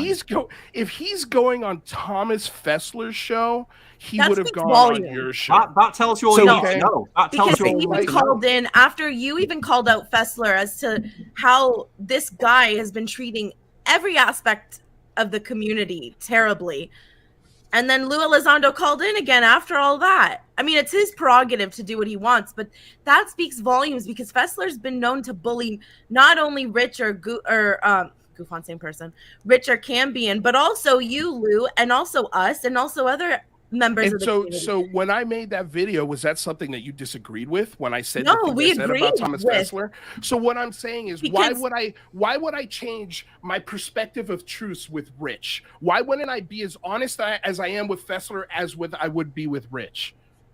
No, you can be honest, and it's your opinion as well. But also, you were grouping GUFON with Fessler, which isn't. It's not fair. It's not the same situation. They were doing shows together and playing videos of Cambion dressed up as Linda Moulton Howe talking about her pussy. Like, no, they did that, not me. Can we just address that was also old, but Also, Fessler has actually... It's old, so it doesn't mean anything. It happened last fucking year, Artemis. That's true. Okay, I agree. What was more important is that... You agree with me when I'm killing Thomas Fessler and putting him on a fucking cross, but if I do it to Rich, or if I do it to Manny, or if I do it to anybody else, I'm an asshole. No, because Fessler is different than all of the other people. How is he? He's not. That's what I'm trying to get through your skull. He's not different. He is. Hold on, let me finish. Because in the eye of the audience, one second, Fessler told people to strike another channel. Doesn't matter what channel. That's wrong. I agree. I agree with you, Artemis. That's taking it a step too far than just having an opinion. I agree, but what I'm telling you is so that is different. From the audience perspective, you're both just the same. That's what I'm trying to tell you. And you're not understanding that. They're not the same. He's not trying to deplatform anybody. Different, Lou. You're saying that, but the way people perceive you are exactly the same. Maybe your friends are telling you that. That isn't true either. And maybe some people, but those people are only probably taking things out of context. Fessler has really tried to hurt people in like their real lives, in their careers. And Artemis, you know, I love you to death. I love you to death, but the things that Rich said about Christina were even worse. Worse. Like I said, I did have a conversation with Rich about how long he went on about it, but it wasn't just one show. His opinion. It wasn't one show. It was multiple shows. It was 3 shows.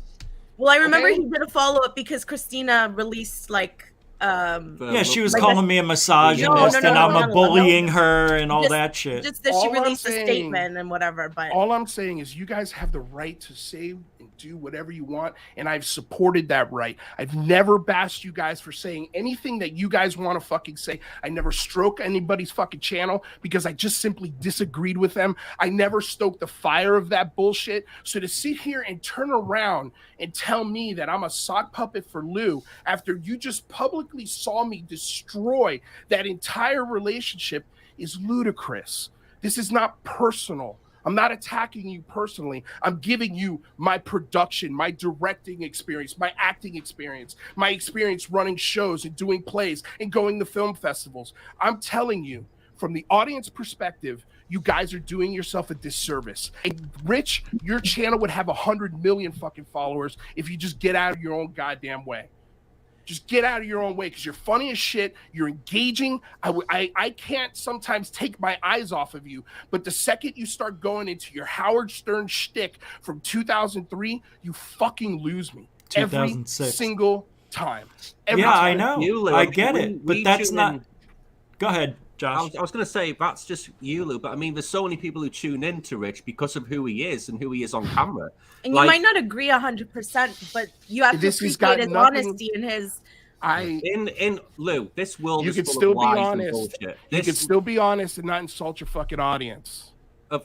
Who's insulting the audience? He hasn't insulted the audience. I've been insulted by your show. I'm telling you. But I don't care about you. I don't care about people who don't get me, who don't get the jokes. But that's why you don't have as many streamers. And I'm okay with that. I'm okay with that. I don't think you are because you complain about it a lot. You complain about it, yes. No, I complain about how YouTube is shadow banning all of ufology. They're not shadow banning me. You will see the decline in your numbers now that Lou won't be on your show, and I don't have guests on. People keep saying that. But I had Lou Elizondo on 9 months ago. I didn't ask for Lou Elizondo to be on the time he came on. They came to me. They sent me the email. They were like, "Hey, you want to have?" I'm like, "Sure, why not? Why would I ever say no to that?" Yeah, you were spoon-fed. I wasn't looking for him because there was nothing more. I didn't say you were looking for him, but you had him on 7 times every 45 days after, and that gives you 200 to 400 subscribers every time. Well, let me ask you this. Okay, it doesn't give me 200 to 400 subscribers every time. The thing that gave me my biggest boost was our interview with John Ramirez that got shared by somebody on TikTok. That's why my channel grew as fast as it did. Lou Elizondo didn't hurt for sure. It never hurts when he comes on your show. It's always great, especially for the super chats and all that stuff. It's awesome. Okay, but it's not something that I was trying to seek out. It's not something that I was trying to promote. It was like, hey, if there's something to talk about, let's have him on. But like, you know, and that's why when he came on, we asked him the question about the alt accounts, because it was like, well, fuck it.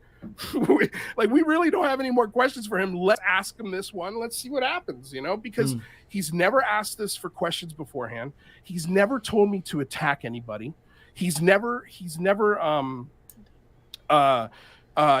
you know, gotten mad at me and yelled at me behind the scenes for asking a question. That's never happened. He's never sicked me on anybody. He's never said, hey, go attack GUFON. Never. He's never said, go attack Third Phase or Stephen Greer or any of those things have ever come. Can I comment real quick, Lou? He didn't have to ask you to do those things because you volunteered, just like Rob Heatherly and Tom Fessler did. Now he has deniability. Manny, like, you think there's this conspiracy where he tells me, or I'm somehow subconsciously convinced to spread rumors about people. That's not my show. I don't talk about people behind their back. It's not what I do. That's not my show. It never has been. And except for that one DM?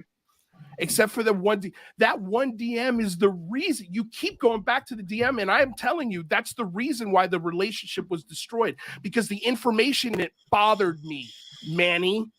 You're not getting that through your skull. The it bothered you so much you went to the people in there and asked them? Bothered me. For a month later?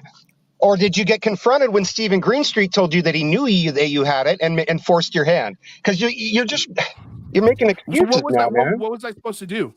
Just put that. Go to the people who he named and say this guy's saying this shit about you. If somebody sent me an email that had your name in it talking smack, I'd go right to you. That's what I did. That's what I did. You did? Who? John Greenwald, the one that you felt that was okay, and not the other 9? That's right. Yes. Yeah. Okay. So you didn't, because I don't know the other 9 like I know John. You don't Greenwald. know. You don't know the other 9. You don't know Rich GUFON. You don't know Stephen Cambion. You don't know, as you put it, Third Phase of Moon. The first time I've ever spoken to any of these people in my entire life. So no, I don't know them, Manny. Oh, you don't know how to get in touch with them. I got it. You're just a turtle on your back. Let me go share a text with somebody that I've never spoken to before through text and a DM on Twitter. Are you a maniac? Better they find out that way than a leak on your show. You're a maniac, dude. You're a maniac. Oh, okay, so just let it come out on your show where you get the views. I got it. Dude, it didn't come out on my show. It came out through an alternate Twitter account over the weekend. I waited 5 days to do this on my show. 5 days, dude. Okay, actually a whole week if you want to be technical. Like, welcome give me to the show. Break, dude. Well, that's a good point here. Do we have any common ground other than UFOs? I think the common ground is, like, we all believe something's there. Who Lou Elizondo is, I mean, we still have a ton of questions, but anything, it doesn't matter who Lou is or what's going on with Lou. The fact is that laws have been written, senators are talking about it, and we're having public hearings next week. I'm going to go by what is in front of me. That's where my common ground is. And if you guys want to help me, you're going with the ends justify the means and for the greater good. So you're just buying right into that intelligence community way of thinking that it's okay to lie to the world in the greater good, right? Who am I lying to by doing that? Who you just said it doesn't matter who Elizondo is as long as the ends justify the means. Doesn't matter if everything he's told us is complete bullshit, verifiable, as long as the ends justify the means, right? So then what is he doing, Manny? What's the grand conspiracy? What? Answer my question. What's the question? Speak to it. Speak to it. You just said that. You just said the ends don't justify the means. So you're following that whole intelligence community thinking where if it's a possible threat, we got to kill it. Manny, Yeah, I've already established that my way of thinking was well established before Lou Elizondo ever came on my show or any intelligence people started influencing me. Like, I will say this. I like that question. Say that again, Lou. What did you just ask Manny? What do you mean? What did I just ask Manny? You asked Manny. You're asking what is. Are you saying what is he doing? Motivation? What's the motivation? If the Department You're of going to have Defense to watch my TV series to get that bit of information from me. That's the question. What was your answer? Yeah, you're going to have to watch my television series before you see that. Okay, I'll make sure to set a reminder for myself. You got it. So I guess you only do it for the clicks then too. No, because I'm not going to tip 4.5 years worth of research to you. I'm not going to. Okay, but you Yeah. want me to divulge personal messages to you just because? No, I didn't say you have to divulge anything. You That's probably what you got should angry save a about. little face, but That's what you got angry about. With all due respect, Manny, and I love you dearly, that is a good question. What is Lou's motive in all this? Nobody has the motive. Nobody Let's can. follow the money then. Let's get into it. Let's talk about Christopher Mellon. You want to do it? Are you prepared? Have you been studying this information? Let me sit down. Please tell me. Ask yourself the question: who stands to benefit from their motivations? What are they doing? What type of technology are they trying to get declassified? I don't know. You tell me. Well, let's look at TTSA. That was a flying car, wasn't it? A hypersonic like a flying car to me. The Earth in 4 minutes. Sounds like a hypersonic vehicle to me. Okay, so your point? Have you been reading international news? Do you stay educated on geopolitics? Do you know what the IMF was? The International Monetary Fund. Military Fund. Okay, there you go. No, I'm talking about the treaty that our last president let us out of that would legalize the development of hypersonic weapons. Okay. What do hypersonic weapons require? I don't know. I've never built hypersonic velocity, like a travel device. Like if you've got a hypersonic weapon, then you have a hypersonic vehicle. You just take the warhead out and you put people in it instead. So Lou Elizondo's. Where does this go? Where does let me see if I'm getting you straight. So Lou Elizondo's. I'm going to give you, dude. You're going to have to watch the rest of the show. Okay, all right, but. So far, from what I gathered, what you're saying is Lou Elizondo's grand conspiracy is to release really fast cars. No, that's not what I said. You're going to have to probably play it back and listen to it a few times to understand it, because you're not at the same level I'm at on this. Okay, sorry. I know. That's right. Nobody is, Manny. Nobody's at the same level as you. Nobody Christian is. Lambright was on your show. You just didn't bother asking why. Okay. So, okay. Anything else? I want to address something very quickly because we've skirted over it, and I have sent the man an invite. I've sent Fessler an invite to the show. Hold on, we're going to sit down. We're talking about Fessler. I know. Fessler's a whole other. Get comfy, guys. The question I'm just going to shut my camera off. I'm listening now. Okay.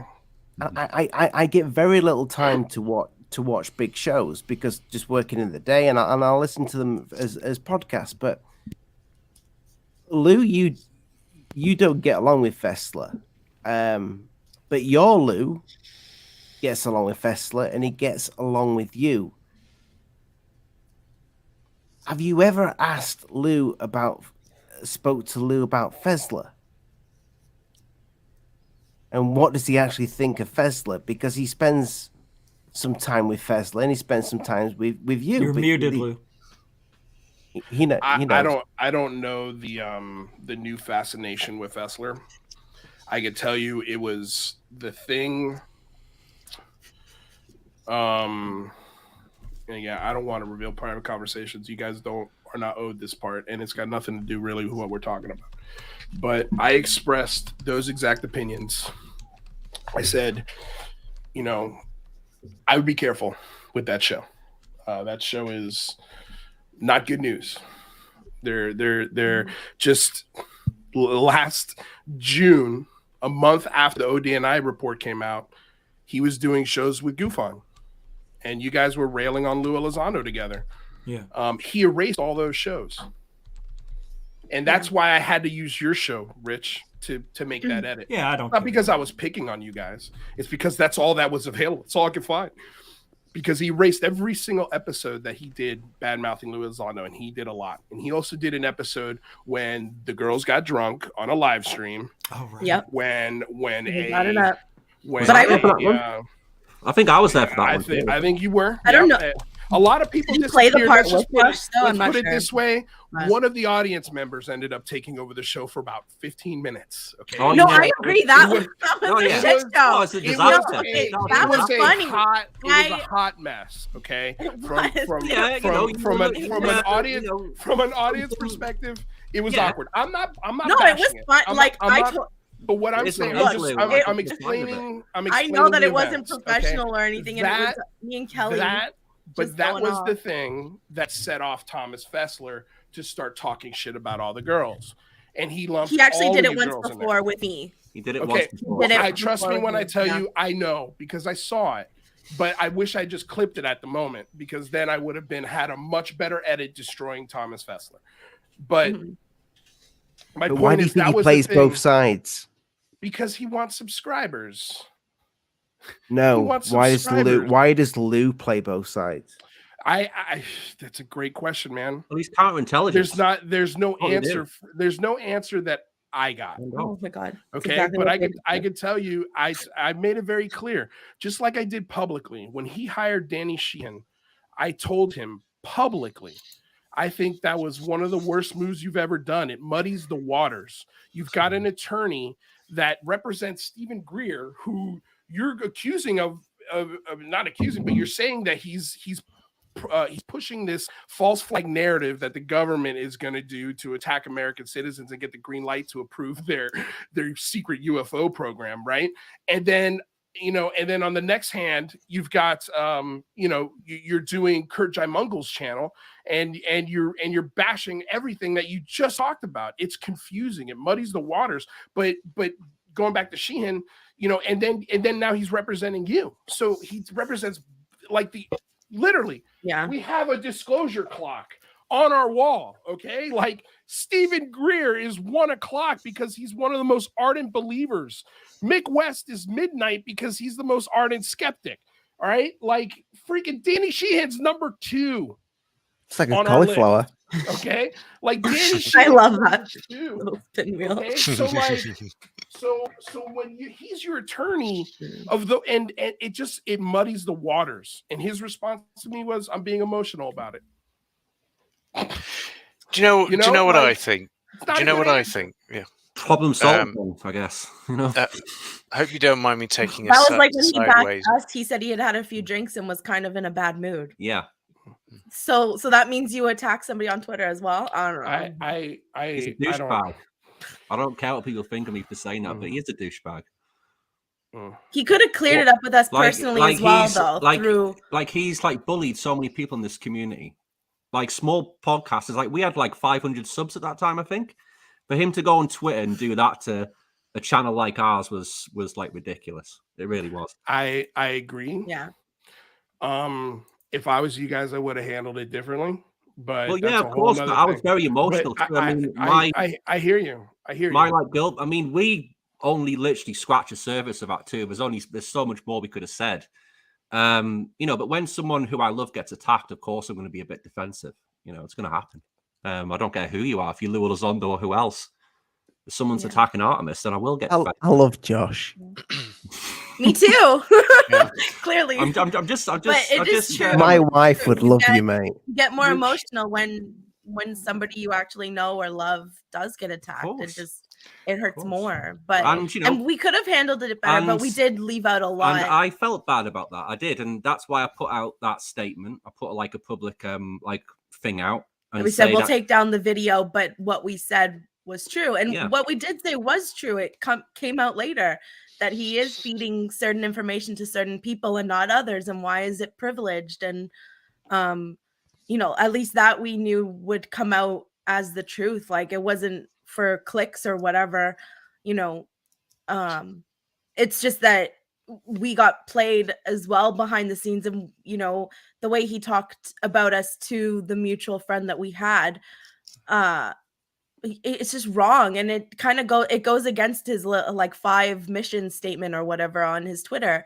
And then when he called us out before we had even done the live show, before we had actually said anything, we were just saying that we were going to talk about it. He had already put it out. He basically tried to jump ahead of the story and claim the story for himself before the information came out, if that makes sense. It's clear as day. He said that I was playing like a victim and that I said that I was basically assaulted when completely out of context. I never said any of those words. I said how, he did bully me by making fun of my name and whatnot, but I didn't say that I was playing a victim. I didn't say he assaulted me verbally or whatever, but he chose to put that in his actual post on Twitter.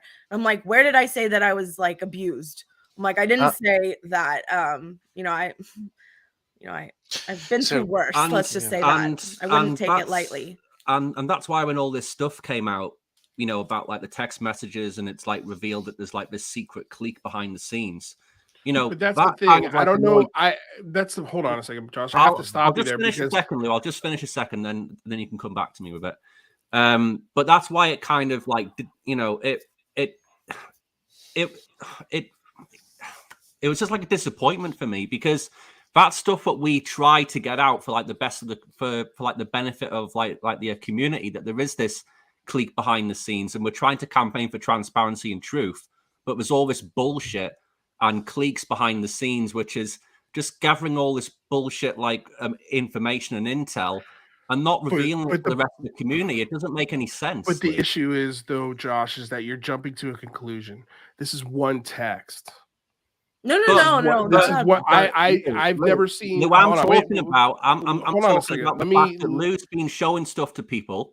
Lou's been showing bogus. What has he been showing? Well, we like revealed it on that show a few months ago that Lou has been showing people apparently footage of a UAP, which apparently it's bullshit, of course. Yeah, but Lou's trying to. Wait, well, if there was anybody on his team that would have gotten that video, if that was a thing that was going around, don't you think I would have gotten it?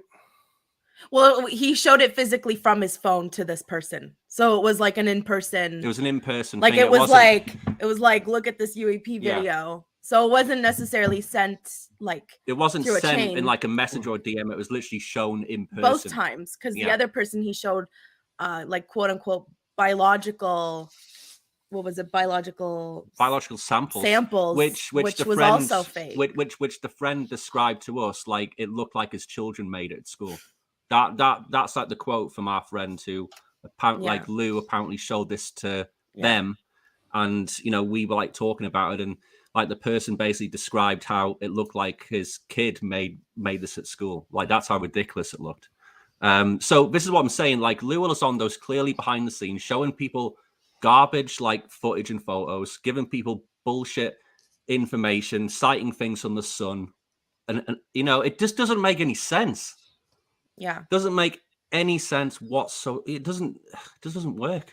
It's crazy. It's crazy. Do you know what? I watched a video today, and I forget who put it on, and it was a tribute to Stanton Friedman. And it was fantastic. Tons of ufologists all coming on and talking about him. And there's a hearing that's about to start, isn't it? When's it? Next week or something Tuesday. Like that? Tuesday. And it makes me think it really does about the amount of people that have been seeking and have maybe died before this is starting to come out. And what I don't want to happen is I want us to all be around to see it, you know, and I guess we've all got to be kinder to each other. Just bear that in mind, people. Of course. I mean, that's the point. How can you argue with that? You know. So where do we go from here? 2 hours in, Lou.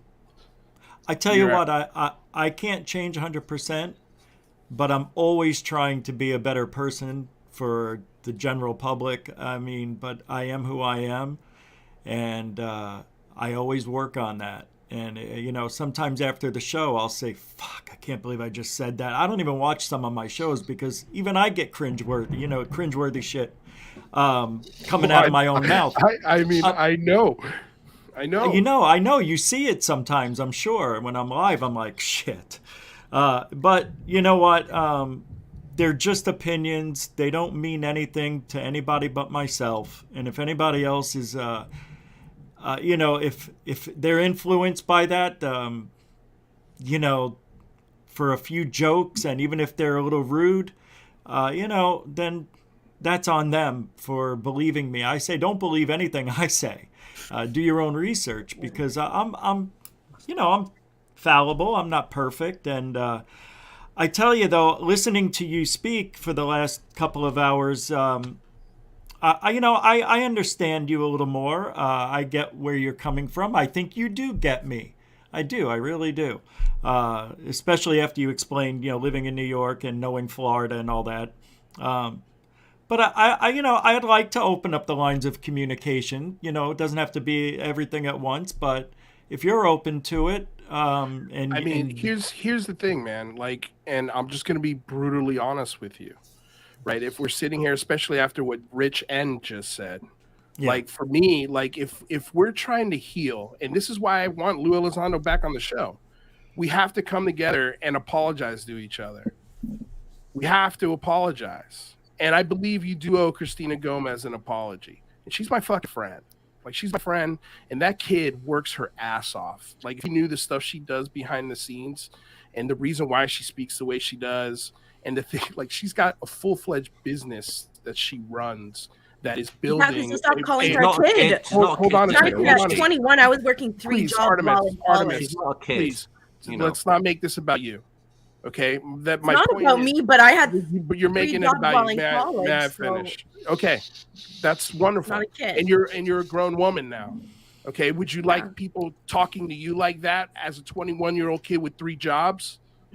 I was abused until in my 20s, so I mean that you're not answering my question. Well, no, I don't like it, but at the same time, that's you also need to have a thicker skin. He didn't say she was a whore. He just said that she shows a bit of cleavage. She's an attractive woman. Out of respect for this show, I'm not going to play the clips that I spent 2 days editing together. Okay, but I'm telling you right now, as a human to another human, you owe her an apology. What doesn't matter what the fuck came before it or what comes after it, and that's the only way I can fuck with you. It's the only way I can talk to you, dude. Because if we're gonna be, I can't have you on my show. I can't go on your show and have hard discussions, which I like these kinds of discussions. I do. I enjoy this kind of dialogue. I like to be challenged, especially my way of thinking. Okay, but I wasn't. So I wasn't asking to go on each other. On our show. No, I know. I know you weren't asking to go on each other's show. Oh my God! Is that is that Florida? What is that? Yeah, it was a thunderstorm just popped up. Holy shit! It's about 7 o'clock. It's about that time. Yeah. Holy crap. Look, I'm open to talking to you behind the scenes, but I want more than that for everyone. Yeah, me too. You know what I'm saying? So like for me, I can't make you do it. Right? Just like I can't make Lou Elizondo explain the context of that tweet. But I don't understand why I owe her an apology. How about this? How about you and I have a private discussion, right, and I'll edit to you what I'll show you what I edit together, and because fuck, man, I wanted to come on here and burn the shit out of you with this edit, like I did with Fessler. If you think I did with Fessler was bad, fuck almighty. And I cut this down from 30-something minutes to 4 minutes. I made some hard decisions on this cut. Okay. Like, so that's what I'm telling you as from one man to another. And the year 2022, it's unacceptable, and we should hold each other to that standard. But why is it unacceptable? Because, dude, it's my opinion, man. I understand it's your opinion. And again, I don't want to get back into the minutia of free speech. Like, you could share that opinion, but you could also understand like why I don't want to talk to you because of that opinion, because that person's my friend. Oh, okay. Because she's your friend, I got it. My friend, but it's the right thing to do. It's the right thing to do. I'll think about it. Let's talk behind the scenes. We'll talk. When we talk behind the scenes, I'll show you my supercut, and then you can give me your explanation on what you meant. Okay. You know what I mean? Lou, on the back of that, That's you've just said you've got things together from what Fessler's done. Yeah, I haven't watched it. I'll be honest with you, but I surely you've taken that to Lou, because I think you would have done that. No, I don't do shit like that. Okay. I don't do stuff like that. I don't tell. But surely he's watched every single one of his shows. I mean, and if he's such a bad guy, I don't know that. If Fessler's such a bad guy that everybody keeps telling me he is, I've invited him on the show. I want him to have a chat. I mean, add to the drama. I think here's what I'll say. Why is he messing with him? Why is he there? I think because it's an easy interview. It's an easy interview. And also think about this, man. From the second this guy has been made public, from the moment he made himself publicly known, he has been catching shit. right? They're like, going back to what I said, there is no perfect messenger. To me, having alternate Twitter accounts shows me exactly how human and petty you are. Like, you're a petty dude if you've got alternative Twitter accounts and you're fighting with people who aren't even sharing their real names. Like, it's why are you doing that? Like, So Lou had stock accounts. That's what I'm saying. Do you know? Like, I mean, that's what I'm saying. Like, it's unacceptable. It's like, why are you doing that, Lou Elizondo? But I don't get, like, you know, in terms of those accounts you mentioned and all the other kind of like the pattern of behavior of Lou Elizondo, effectively. I mean, I don't understand how you can still support him. I mean, how am I supporting him, Josh? How do you see me? Because you've had him on the show multiple times. I am being as fair as I possibly can with that man, and being as fair as I can, trying to play both sides as best I could. Threading an almost impossible needle has lost me all access to him. Of course, but on your last show, I mean, Lou is calling people felons. He's calling people mentally unstable, and yet you still said that you wanted to be his friend and have him on the show. I mean, if someone said that to me and said that about members of like the UFO community, there was no way you'd be on the show again. Okay, well, that's the difference between you and me, because I believe if Lou Elizondo did come on the show, and let's say we did get an explanation for him on why he thinks there's 5 felons or why he named those people, and he apologizes for it, then what do you do, Josh? Well, yeah, great. Give us an apology, Lou. Great. You know, that doesn't happen. That doesn't happen unless you leave that door open for that possibility to happen. The door's open, Lou. I mean, he's got like a Twitter account with thousands of, you know. Okay, so I mean, dude, it's not going to happen tomorrow. It may never happen. It could happen in a month. I know, but it's the thing, though. He's just dropped these bombshells into the UFO community to eat each other. This is what he does. This is all he does. He just divides the community. Okay, this is his job. What are we going to do? Are we going to sit around and bitch about it, or are we going to make ourselves aware about it and then know what to do? We're not going to bitch about it. You know, as soon as the show's finished, we'll never talk about that bullshit again. Like, what do we do to avoid those traps? And I think the thing that we do is take a very much "what have you done for me today" attitude. That goes with Lou. That goes with GUFON, that goes with UCR, that goes with Artemis and Josh, that goes with Rich, that goes with Alien Addict. What have you done for me today? What are you adding to the conversation today? That's, I don't understand the question. Sorry. I mean, it's what is, for example, we should be, out of all things, the things we should be talking about. We've talked about public hearings for maybe 2 minutes out of the 2 hours and 12 minutes. The most historic thing is about to happen. And no matter what Lou Elizondo says, that's still happening. No matter what Lou Elizondo is, no matter what his faults are, that's still happening. Of course, but I prefer to see the proof. I prefer things to be verified and proof. So does everybody, you know. John. I know, but Lou, a hearing is not data, is it? How can you say that? Well, it's true. A hearing's not data, Lou, is it? We haven't had one different. I don't care about hearing. Like, me and the rest of the community want to see the evidence. Let me get this straight. It's boring hearing the same stories, Lou. It really is boring. Hold on. Is it boring, Josh? Is it boring? It is. Study a little bit of American history, sir. Okay, because from an American history perspective, hearings are what changed many things in this country.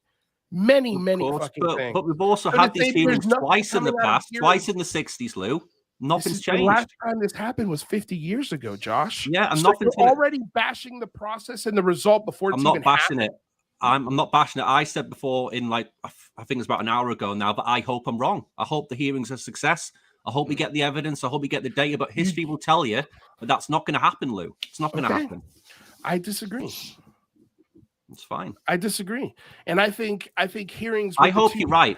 I hope you're right, Lou. I hope I'm right really too. Do. I hope you're and right. if you are, then I'll eat crow. But I don't want you to do that because if I'm right, Lou, this is the thing. If I'm right, it means that we're in a mess, and I don't want us to be in that mess. So I hope I'm wrong. Well, I hear what you're saying, but all I'm saying is that you said nothing's going to come out of it, and how can you say that when it hasn't happened in 50 years, and we haven't even my gotten opinion based on the evidence. That's okay. My opinion Well, then, based on the history of the topic. We'll see what your opinion produces, because in my opinion, I can tell you two people very excited for those hearings to happen. The first is Jazz Shaw, and the second is John Greenwald. Why? Because of the information that does come out of those hearings. There's going to be foiable things. There's going to be things that add more clarity to the discussion. And in my opinion, I think that hearing is going to set off a chain of hearings. It's not going to be the only one, because I think that lawmakers are curious about this. I think lawmakers do want to know and get to the bottom of this, and they want to add some clarity to the American people. Do you want to and I'm not just saying that. Let me finish. I'm not just saying that. That's what politically is being done. It's happening in real time. And the problem is you want it now, but that's not the way American politics works. It doesn't happen with the flip of a switch. And that's why I used the example I used earlier when it comes to different segments of society. Shit doesn't happen at the flip of a switch. Of course it happens with support. But it's been 80 years of this bullshit. It's been 80 years. I mean, how much more do you have to wait for this? I don't know, Josh. I don't know. So I'm this is going what to tell I'm saying, you right Lou. now. This is what I'm saying, Lou. I mean, like I've been reading about this since like my teenage years. So nearly Josh, about what do you want me to do? You want me to just throw my hands up in the air and say you're right? That's not what I'm trying to say, Lou. That's not what I'm trying to say. Nothing's ever going to happen because it didn't happen in the past. Just take a chill. Take a chill pill. We're having a conversation. Like, come on, dude. We're having a conversation. But I don't know what you're saying. What is your philosophy? I've just explained it. I just explained it where I stand with this, and I hope that I'm wrong. I hope that Congress is going to deliver some information. I hope that it's going to lead on to more hearings and so on and so on. But history will tell you in this topic that the government will never release a single thing about this stuff. They just won't. Yeah, my concern is this is just Project Blue Book Part 2. It's just Part 2 of Project Blue. Okay, so then we'll sit here and talk about how it's Project Blue Book Part 2 and not do a fucking thing. That's your choice. I'm going to actually try and engage lawmakers. I'm going to try and engage lawmakers. I'm not going to sit here and just complain about it. I'm going to contact my senators. I'm just being real about my it. congressman. I'm just being honest about how where I stand. I'm not trying to be a difficult person. But that honesty is coming across as you're just apathetic. Like you lost, like nothing's worth fighting for because 50 years have proven that it's not worth fighting for. Well, and I'm sorry, I fucking hate that attitude. I'm looking at this as a half glass full. I look at this and I go, holy shit, this hasn't happened in 50 fucking years.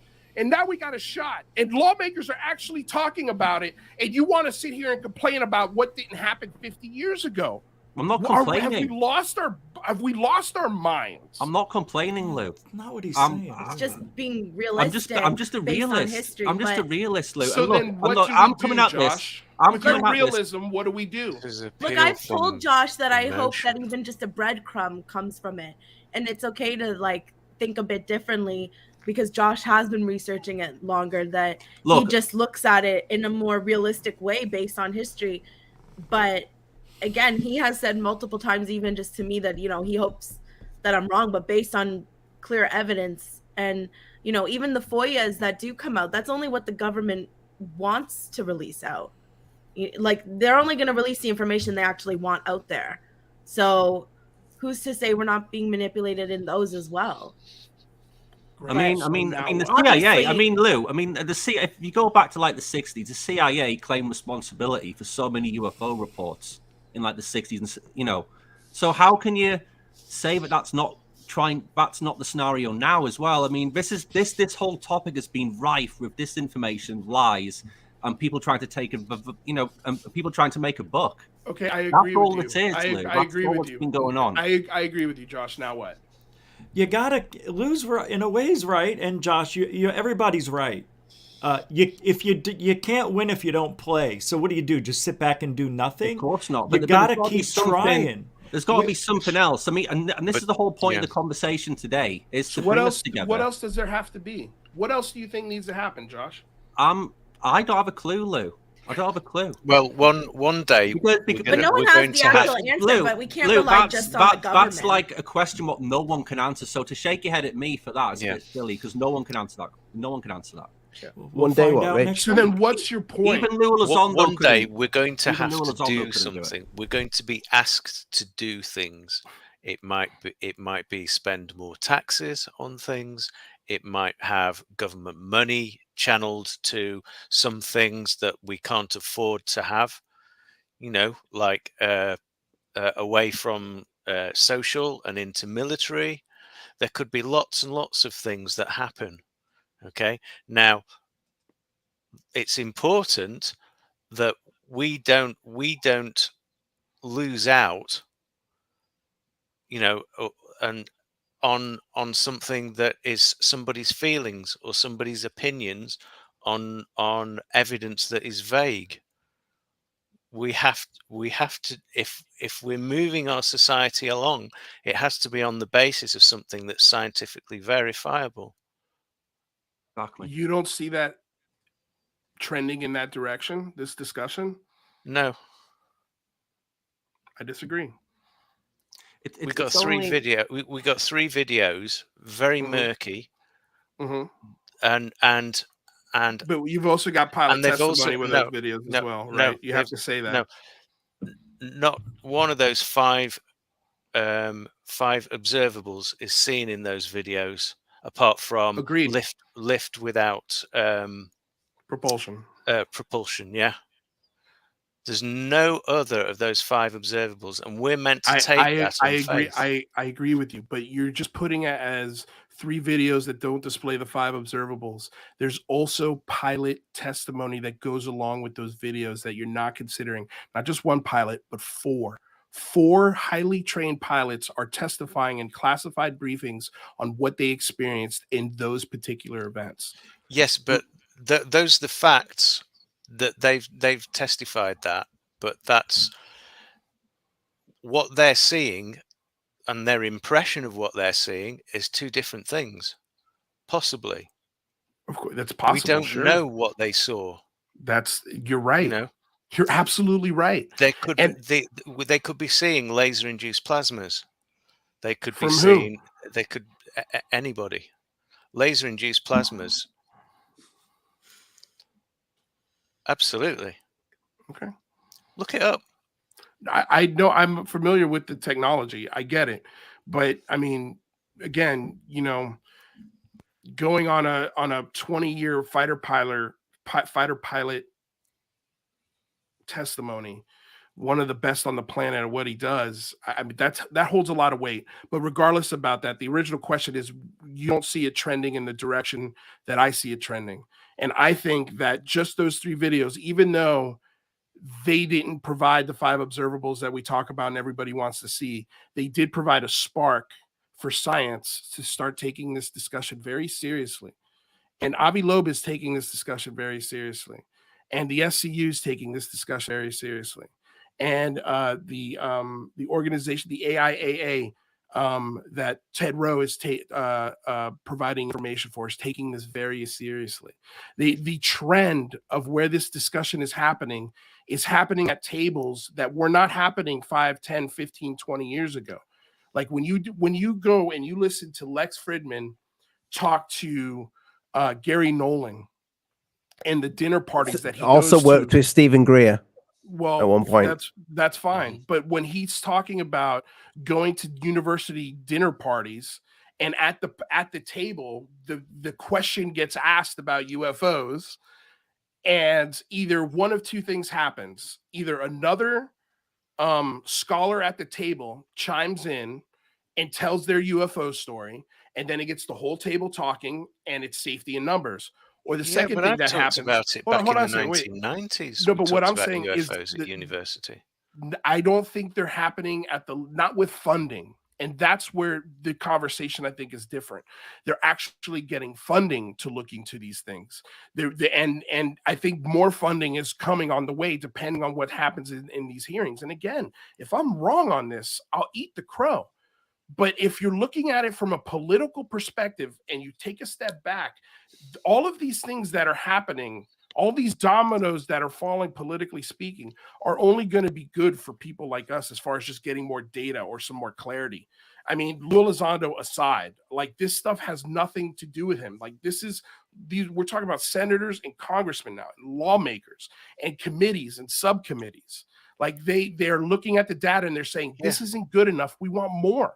Right. So, Yeah, they're exactly. me- And what to we're me- saying is exactly the same thing. This is not good enough. They're saying this is not good enough. We want more. We know there's more. Yeah. We know there's more data. We know there's more data. Can I just bring something up here? Because I'm a bit conscious of time here, because I know other people have shows as well. But towards the end of your show with Stephen Greenstreet, Lou, you asked him that question. It just looked, if I'm honest, as another somebody who has people on that speaks to people, it looked very out of character for you to ask that question. It almost looked to me like that was something that you was told to ask. And Stephen, one moment, Stephen picked up on that. Stephen, and Greenstreet. Yeah, he picked up on that straight away, and he said, as Lou, he basically said, as Lou asked you to ask that question. I know you said it's not Lou that asked. Let me answer it. I'll give you a straight up. I haven't finished though. Okay, go for it. Finish. I know you said that Lou did not ask you to ask that question, but the person that has been asking you, whatever you'd seen, this evidence about this guy, do you know who these people are that have said this, and can you verify them?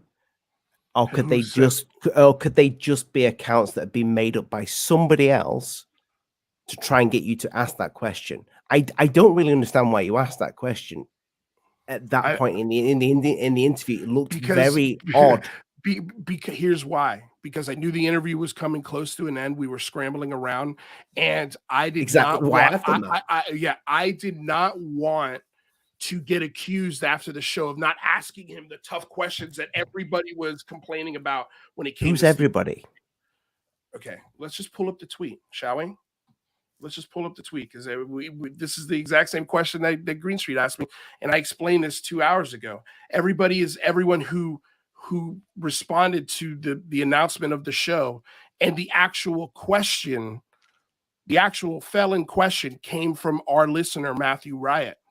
And Matthew Riot was the guy who I was helping me look into the claims of this text. And so in that process, it got to Stephen Greenstreet that I was looking into this. So when you go back and you look at the video, I think Stephen Greenstreet knew exactly what to do to get that out of me, to get the felon question out of me, because it came again in the stream of tweets, and it also came as a question from one of our listeners. And I've showed the note of that question, and I put that question on an hour before the show went live. So no, Lou Elizondo did not ask me to ask that question. And I think me being open and honest with every part of this is more than enough proof on that.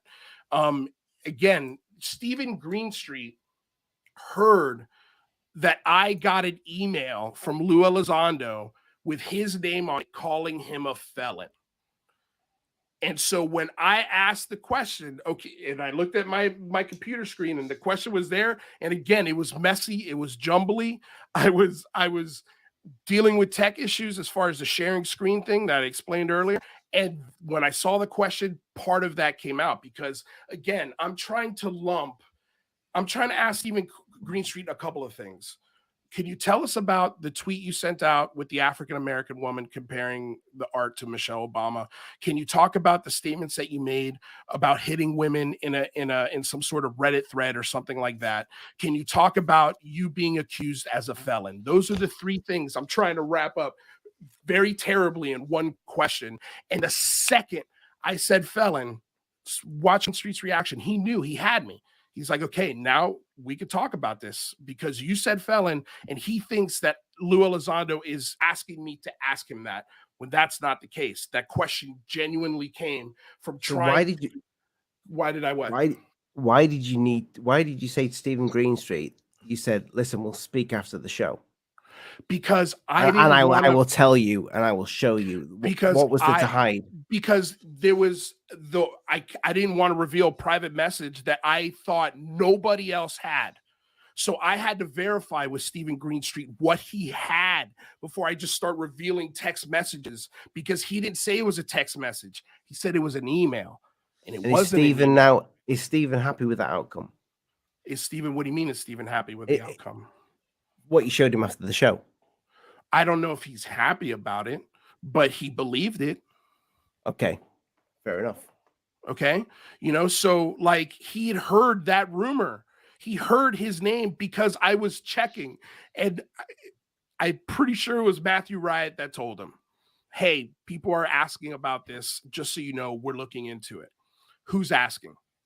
Apparently came through something, and then so Stephen Greenstreet knew that sort of exchange existed. But as soon as he revealed it, I was like, oh shit, like somebody shared something, or he's got a different email, because when he said email, I was like, it wasn't an email. And that's true. So when he said email, I was like, shit, does he have an email? Does he have the text message that I have with Lou? If so, who gave it to him? Or did somebody? A billion things were running through in my mind. So instead of doing something stupid and revealing private messages that have not been revealed as far as I knew when that was happening, I decided, hey, I'll tell you exactly what happened once we get off screen. And that's how it went down. And you can ask Stephen Greenstreet the same thing. No, like I told him.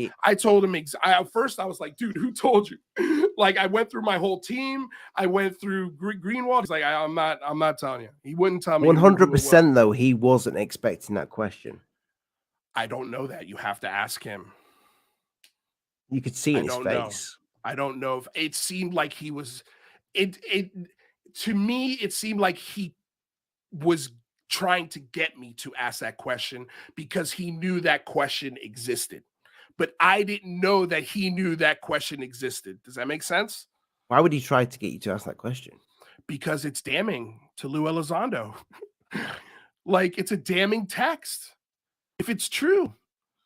Which, I mean, clearly by the look on my face, it was. Like, I was like, oh shit, he knows. So I immediately went into, okay, what's the best thing to do? Let's discuss this privately.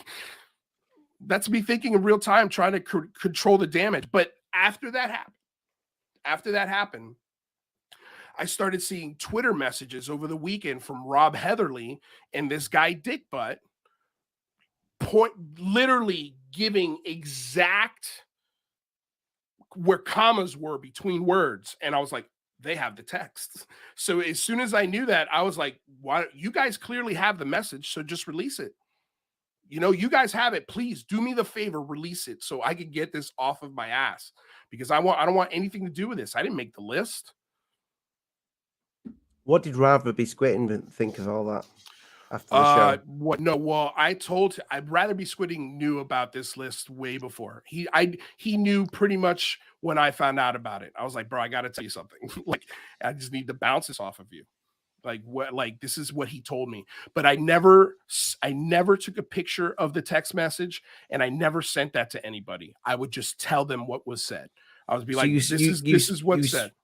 You spoke about that with Rather Be before the show about what you were going to ask. I spoke to Rather Be about that claim from Elizondo a month before that show ever aired. We're talking about Stephen here, about Steve. Yeah.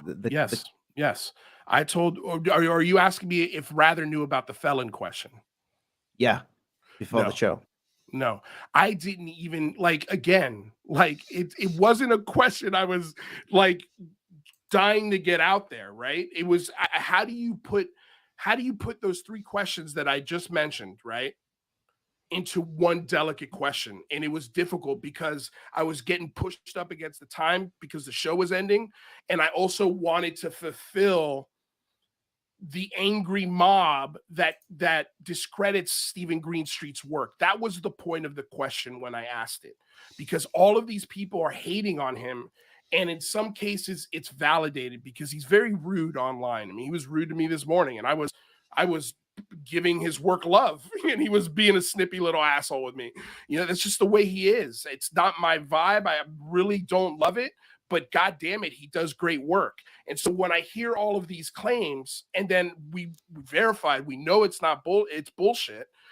I think asking him the question and him going, no, that's all bullshit. And that's like, okay, great. Now we can move on. So all of those people, if you hear these claims about Stephen Greenstreet, you know they're bullshit because now you've heard them from the man himself. Okay, it's the same reason why we asked Lou Elizondo about alternate Twitter accounts is because we heard about it through a whole bunch of people. Well, that's why I asked about Ratherby. You know, what did he think? Did he think it'd come from an alternate Twitter account? Did what come from an alternate Twitter account? Some of the things you may have been told to ask. I don't understand. There was never any sort of correspondence anywhere that says I was told to ask anybody anything. Okay, I believe you. I believe you. Nobody told me. Nobody knew about that. I believe you, but I don't believe that you know where this. I don't believe you trust where this came from. Where what came from? The questions, the stuff that you asked Stephen, it just seemed so incongruous. It seemed weird. I believe you, Lou. I do. But I don't believe you trust the source. I don't understand if I trust the source of the source of the question was Matthew Riot. He's a fan of the show. Again, like here, I'll share my screen right now. I'll show you where I wrote down the question. And I can't fake this shit. And he's a real guy? Yeah, he's a real guy. Okay. Yeah, he's a real guy. He's thinking that Lou is. Yeah, he thinks Lou Elizondo. I don't think that. So here's the question. Yeah. Here's my notes, right? For the show, questions for Greenstreet, written on 5/5/22. Here's the date for it right up here, May 5th, 2022 at 2:03 p.m. So an hour before my show started, I copied and pasted questions from Twitter, and then I copied and pasted questions from another Twitter from I believe this is a Patreon member, and then I copied and pasted these questions right here, all of these from Matthew Riot. There's a bunch of questions in here. And then the one that I read was this one. Have you ever been convicted of a felony? But there's also, you are often accused of being an edgelord. Would you say this is closer to accurate than calling you a QAnon right troll? I think that would have been a much better question. You know, like as I was freaking out, you know, because again, we're coming up against the show, like doing a live show and having 4 people on your live, like there's a lot of shit to juggle. And so when I couldn't share the screen of where I got the pictures, that wasn't bullshit. It just wouldn't let me share the screen. So, I mean, this is where the question came from. And I could show you this in a Twitter message, but that's a Twitter message. I don't want to go into a Twitter message and scroll through it while we're live, but those are the questions. I asked Riot, I was like, hey, what are the questions for Stephen Greenstreet that, are hard questions? And these are the questions he sent me. So they didn't come from Lou Elizondo. And the reason why it looks weird is because it was an awkward fucking moment. It was weird. People are going to try and dig into a conspiracy theory. Oh, I just can't believe him. I think Lou made him ask that question. That's fucking the dumbest thing I've ever heard. Because you understand why I had to ask for that sure. question. No, that's why I'm here. I don't want to hide. I want you guys to ask me the questions that bother you. But that's where it came from. And if Matthew Riot wants to show the private message of me asking him for these questions and the date of those requests, I'm sure he'd be more than happy to give them to you. But because I don't have him on the phone right now, I don't want to make that promise to you. But I don't think he'll have an issue at all saying, yes, I wrote those questions. And here's the proof. Josh, Artemis, Rich, GUFON, Rich N. Do we have anything before we wrap this up and maybe move on to a different show? Because I appreciate that you guys have all got probably shows going tonight. True. Oh, sorry. My bad. Every day. Every night, Rich. I don't know how you do it. Thanks. No, we don't have the kids here or shows tonight, so this is the only show today, Ollie. Yeah, but there is actually a comment in the chat from this like Jesse. Shit, what's the last name? Jesse Singer, like talking about homophobic comments and stuff. I don't think Rich has ever said anything homophobic. I don't want to like never have. People are bringing I've never race and homophobia into these conversations, and I've watched a lot of GUFON. I've watched a lot of GUFON. I've never seen him be homophobic. But I've seen no, lies about I've seen him. I've seen him be sexist. I've seen him be misogynistic, but I've never seen him be homophobic or racist. Hey, no, listen, I would not be friends with Rich because my wife's gay, so you know. Yeah, and I've got some family who are gays. Like my uncle's gay, and my cousin's also gay too. So yeah. And yeah, if you want me to stick around and answer any of these questions in the chat, like from Todd Limber, have I tried to contact Lou? Nope. Not since this has happened. I have not tried to contact Lou whatsoever. I mean, like I expressed after we had our show with him when we found out he had alternate accounts and he was manipulating the community like that. Like that was a terrible day for me because it sucks. But it was a lesson learned because I recognized, oh shit, I put this guy on too high a pedestal. I expected too much out of him, and I got burned. That's on me. That's on me, man. Like that's on me. I put the pedestal too high, and that moment disappointed me tremendously. And it's very difficult to kind of sit here and try to defend him after everything that we've talked about today. I don't want to come off across as if I'm defending Lou Elizondo. I think these behaviors are not becoming of him, and that's putting it mildly. But with that said, he doesn't owe us a goddamn thing. This guy is, in my opinion, has been through hell and back in a lot of ways. And if he doesn't want to answer these questions, I don't think he will. I don't think we'll ever get answers to these questions. I think it's going to frustrate people for a long time, and it sucks. And I don't like the comments and the comments that were made, even though, you know, in the moment I was like, okay, I can understand how this person, and this person, but are you kidding me? These two guys, like these two guys, you know, and then my next decision was, well, fuck, I feel like I need to tell. I sat on it for a week. I felt guilty for a week that I didn't tell John Greenwald. And then before I did, I called up Bradley. I was like, hey, I think I'm going to tell Greenwald. And he's like, I agree with you. I think you should do that. And I felt like the only person I knew on that list in a way that I knew he would be able to keep it confident, fucking call Manny to tell him about this list. Like he would have told everybody. You would have told everybody, Rich. Any one of you guys would have been like, "Are you kidding me? A secret list? Like no, what?"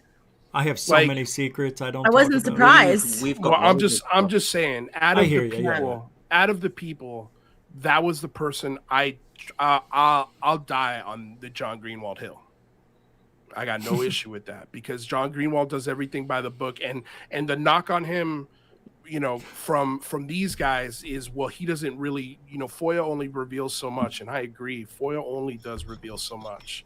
And we need to help strengthen FOIA. That's one of our initiatives for the new phone home, like strengthening FOIA, being able to give people like John Greenwald more room to do the shit that he does because it's valuable. Yeah, I'm tired of relying on the government. He does do a lot of good work, for he sure. does amazing work. And I'm not discrediting the FOIAs on his part. Of course, he's doing everything he can. I just meant on the government side. But that's not on Greenwald or anybody else who submits FOIAs. But, you know, we still have mad respect for Greenwald, of course. No, well, that's what I have. And I think I showed that. I've got loyalty to Greenwald. No, for sure. But we can see that you guys have got a good relationship for sure. Well, but also realize that, fuck, man, I got skin in this game. For 2 years, I've been organizing. Like, you have no idea the work I do behind the scenes to get those big phone homes together. And it wasn't to build my channel. I could give a fuck. Like, I could go make another channel, talk about a million other things, and it would still kick ass. Because I'm bringing a lot of my acting experience to this, I try to do good production levels. I try to sound good. We try to look good. We try to be fun and accessible to everyone. And that's all we're trying to do. But, you know, we take the topic as seriously as we possibly can, but we try not to take ourselves too seriously. And I think that's where a lot of us lose this shit, is we take ourselves too seriously. We think that we know more. We think that our experience counts or is more valid than yours for some reason. Like, all of that bullshit, you got to put to the side. Like, I've got a personal story. Unless somebody asks me, I try not to talk about it because I can't use it as proof. It's not proof. It's a story for me. You know, can I go make a little film about it? Hell yeah, I'm working on that right now. You know, but like I you know, outside of that, you know, I'm just going to try and do everything within my power to hopefully get this conversation where we all want it, where we're talking about the craft. We're talking about what's inside. We're talking about where they come from, how long they've been here. You know, who operates them? Why are they here? There's a trillion questions that I want to get to just as badly as everyone else. But I'm just looking at the tools that are in front of me. I can sit here and complain and talk about how nothing's been done. You know, like Rich said, you want to change the score, get in the fucking game. Get in the game. And that's all I'm trying to tell people is get in the fucking game. And when I look at Lou Elizondo, it was like, coach, put me in the fucking game. I got your back. I'll get the touchdown. Like, that's what I was thinking. And that's my mindset when I was talking to him. I'm not his tool, you know, even though that's the fucking phrase I used. But you did say that. No, I did say that. But, you know, like, I look at myself as a tool in the tool belt. It's like, oh, shit, we need to get congressmen to talk about this. Let me hit up Lou and see if he can organize a whole bunch of people to hit up Representative so-and-so. Like, because I built the infrastructure to do it. We could do it. And we do it all the time. You know, so, yes, I consider this song ain't about me, dude. I'm not going to bring disclosure. Like, I'm the janitor at the end of the party sweeping up the fucking confetti with a huge smile on his face just because I was there when it happened. It's like, you ever say to yourself, fuck, man, I wish I could have gone to Woodstock. This is Woodstock right now, and we're bitching that Jimi Hendrix hasn't come on the fucking stage yet. You know, like, it's like, dude, chill out. Jimmy's gonna play, and if he doesn't, it's still fucking Woodstock. Yeah, but like, how many Woodstocks do we have to go through before we get anywhere? But the last time there was a Woodstock, Rich, the last time there was a Woodstock was 50 years ago. No, they had Woodstock 2 in the 90s. Yeah, but this I know. What I'm saying. You know what I'm saying. You know, you remind me of me when I first started here about 18 years ago. I was exact same way. I wanted to help and get out there, and I started talking to everybody, and I didn't know anything at the time. But then I started, after like several months, nobody questioned anything, nobody did any research, people were lying. And that's what I feel like you're going to find out very shortly here in the next week, is that all this for what? And you're doing all this hard work and good work, and nobody's saying you're not. But I think you might be disappointed when it comes down to it. I'm not going to be disappointed, Rich. I hope not. I'm too far gone, maybe, but maybe you are. Here's why I'm not going to be disappointed, because I'm managing my expectations. I know exactly. I have a very good feeling of what's going to come out of this meeting, and it's not going to be anything. If you thought that the ODNI report was a dud, which you've said, I didn't think it was a dud. I thought we got a lot of cool stuff out of that. Number one being, there's an other folder. That there is a folder that our government is putting this unknown There's shit always in. Another folder and always a better video. I understand that, dude, but to see it in a report, that's new. Well, that's new. Yeah. You know, and that's all I'm saying is let's see. Yeah. That's it. That's all I'm saying. But I'm also saying, don't just say let's see. Get involved. Get active, and then let's see in 10 years. Because look, in 10, like Brian Sprague asked me to add to that that tribute to Stan Freeman, and I was so busy with this bullshit that I didn't have time to contribute to that, and I really wanted to. Mm-hmm. And in doing so, I was doing research looking at Stan Freeman stuff, and I'm sitting here watching him on a talk show, and literally all the things that are coming out of his mouth, it's coming out of my mouth. You know, like to say that I don't have those moments of dejection would not be honest of me.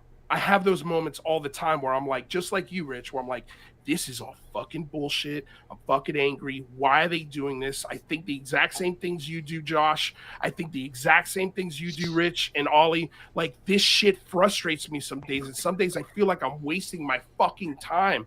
But I'm not going to share that with my audience. Definitely. I'm not going to share that with my audience. You know what I'm saying? Because then I just become the fucking angry guy. But that's what Rich does. That's what me and Artemis have started to do a lot more, is speak our minds. And yeah, sometimes we are going to be frustrated and we'll swear and, you know, we'll get frustrated with certain people, but that's normal. And it's okay for us to vent our frustrations. It's completely normal.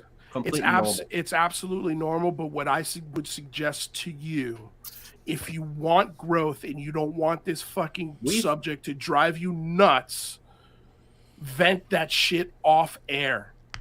Get it out of your system. You know, fucking, if we ever get to a point, Rich, where something's pissing you off, I would love for you to call me and be like, fucking rant to me. Now go do your show. Do your show calm and getting the rant out. Again, this is a suggestion. I'm not telling you what to do. Do whatever you want. I'm just saying, when people walk away with the perception of, fuck, that's just an angry motherfucker. And why is he angry? You're doing, but why is he? I'm angry. My audience is like, I'm angry too. But you want your audience to grow. It's not that I don't want your audience to get upset or angry, you know. But what I'm saying is, you know, if you want to be able to galvanize that audience into changing things, you have to inspire them. You want to steer your audience away from danger, you know, like investing tons of money in companies that don't work, you know. Absolutely. But I also want to steer my audience away from Stephen Greer. I want to steer my audience away from people who support Stephen Greer, you know, because he's a fraud. Like, I'm not taking anything away. There's also a lot of people who say the same thing about Lou Elizondo. Sure. Lots of people, thousands of people would say the same thing about Lou Elizondo too. And what I'm saying is, you say your piece and you move on. And what I'm also saying is that Lou Elizondo has just as much influence as to what's happening right now with public hearings as Stephen Greer. None of them are going to influence what's going to happen on Capitol Hill right now. It's out of their hands. It's in lawmakers' hands now. And if lawmakers in 4 years come back to us and they say, yeah, this is all bullshit, then I'm going to have to say, okay, like, this is all bullshit. And then now what are we going to talk about? Why is it bullshit? Are they using it to cover up tech that we figured out? Because that's still a really interesting story. If this turns out to be just a ploy to cover U.S. tech, like, that's still a really great story. If our community, one thing that's been crossing my mind a lot is that this whole Lou Elizondo thing, one of the motivations, I think, of why these things are happening from him is part of me thinks, I don't know if this was for UFOs more as it was for legitimately making lawmakers aware of a drone problem, a terrorist issue that we can have with swarm drones. And let me tell you, if this community is responsible for making laws that prevented a terrorist attack with a drone swarm, I'm fucking good with that. Are you? Of course. Like, Lou, like we've said from day one, the only thing we want is the truth. I don't care what truth it is. Or who delivers it. But what I'm saying is, let's say the latter scenario is the truth. Let's just, for a second. Do you mean the drone scenario you just described? The drone issue, right? Making lawmakers aware of a drone issue, and using the UFO community to get people, idiots like me, to do a big phone home. Okay, like, let's say I was used on that level. I'm telling you, I'm okay with them lying to me if them lying to me prevented a terrorist attack. Got it. Yeah. Okay. Like, that's what I'm saying. Yeah. Like, am I okay right now as we see the facts today? Fuck no, man. I want the answers just like you do. But screaming at the top of their lungs and calling people fat and you're saying, like, I just get on my show and that's all I do is swear words and everything. There's context in there. No, I understand there's context in there, and we'll talk about the context, Rich. Trust me. Yeah, but I think when I say things like that, okay, it's a perception. Okay, it's not the human. It's not you. because I think we have established that you have flaws, right? But you have acknowledged those flaws. You know what they are, and we're humanizing this, and I appreciate that from you. And I can see that you're not the things that I perceive, but that's what I want other people to see too, that have the wrong perception of you. Because if you think I haven't thought about having you on my show, you're wrong. Like I never once even thought that. I get a kick out of you sometimes. Like legitimate fucking giggles come out of my body when I watch your show. But then when I see you go to those places, I fucking just slap my head and I go, why? And my girlfriend does the same thing. She's like, why does he do this? And I go, I don't, because he feels justified in doing so. Because he's angry. Because he's seen 18 years of this shit and he thinks this is all bullshit and he doesn't give a fuck anymore. Yeah. That is clear. Yeah. Clear as day. But I do give a fuck. A few weeks ago, you had mentioned something about quitting, and I'm like, it's the best thing you could fucking do. That's how a lot of people feel, though, Lou. I mean, there's lots of people who feel exactly like Rich does. That's why we tune into the show. That's why a lot of people. You don't think I don't feel that way? I know, but so why is it? So why are you so concerned what Rich does on his show? I don't get it. I'm not concerned about what Rich does on his show. I want Rich to succeed. That's why I'm giving him the notes. But he is what you do with him is up to you. And he's got so many followers. He gets a lot of support. Well, your definition of success versus mine, I think, are way different. Well, I don't get it. Rich never has a guest on, and not saying I understand. Guys, I'm telling you, he's could be better than what he is right now. He could have all of us 10 could times. We all have room for improvement. I mean, could be a lot better. Hold on. Don't you think I know that I could be doing way better with another act or another changing who I am? But I can't. I can't. And I've tried it. But that's where I think you're wrong. You don't have to change anything. Okay? You're telling me I need to. No, I'm saying Rich stays the same as he is. Just leave the stuff you need to leave out of this discussion out of it. Like that's what I mean. But it's his opinions and his channel. Of course. Who elected you the arbiter of taste and morals in this argument? I'm not the arbiter. I know. I'm saying I look at Rich and I say I see fucking talent there. I see something that could be really fucking big and help influence, and that I'd love to see grow. But so if you cared so much, why didn't you reach out all this time and say, "Hey, man, you know, I think you might want to listen to what I have to say. I have something you want." Because you were making fun of my ties. You were insulting my friends. Why would I do that? Again, my perception is based off of what I've seen. And that's what I'm trying to get to you. And my perception is based off what I see. I understand. And, you know, I mean, I understand what you're saying. I know my road is harder than it needs to be, but this is the road I'm choosing. And I don't need to be on TV. I don't need people to accept me. I don't need to be loved by everybody. I don't need any of those things either. I'm telling you, as one human to another, I would like to get to know this human more, but I can't fuck with you because in my opinion, you've insulted my sensibilities. Me. Everybody else has their own sensibilities, and I'm not trying to be the arbiter of shit. Like, I'm not. Yes, you will. He keeps fucking snickering. You can snicker all you want, dude. I'm not trying to be the arbiter of shit. I'm saying do whatever you want. Just know there's consequences to what you do. I know, but you're saying I would be more successful. I would grow more. What makes you think I want that? Because I talk about it on the show? I don't know if you want that. I'm just saying I would like to see you more successful.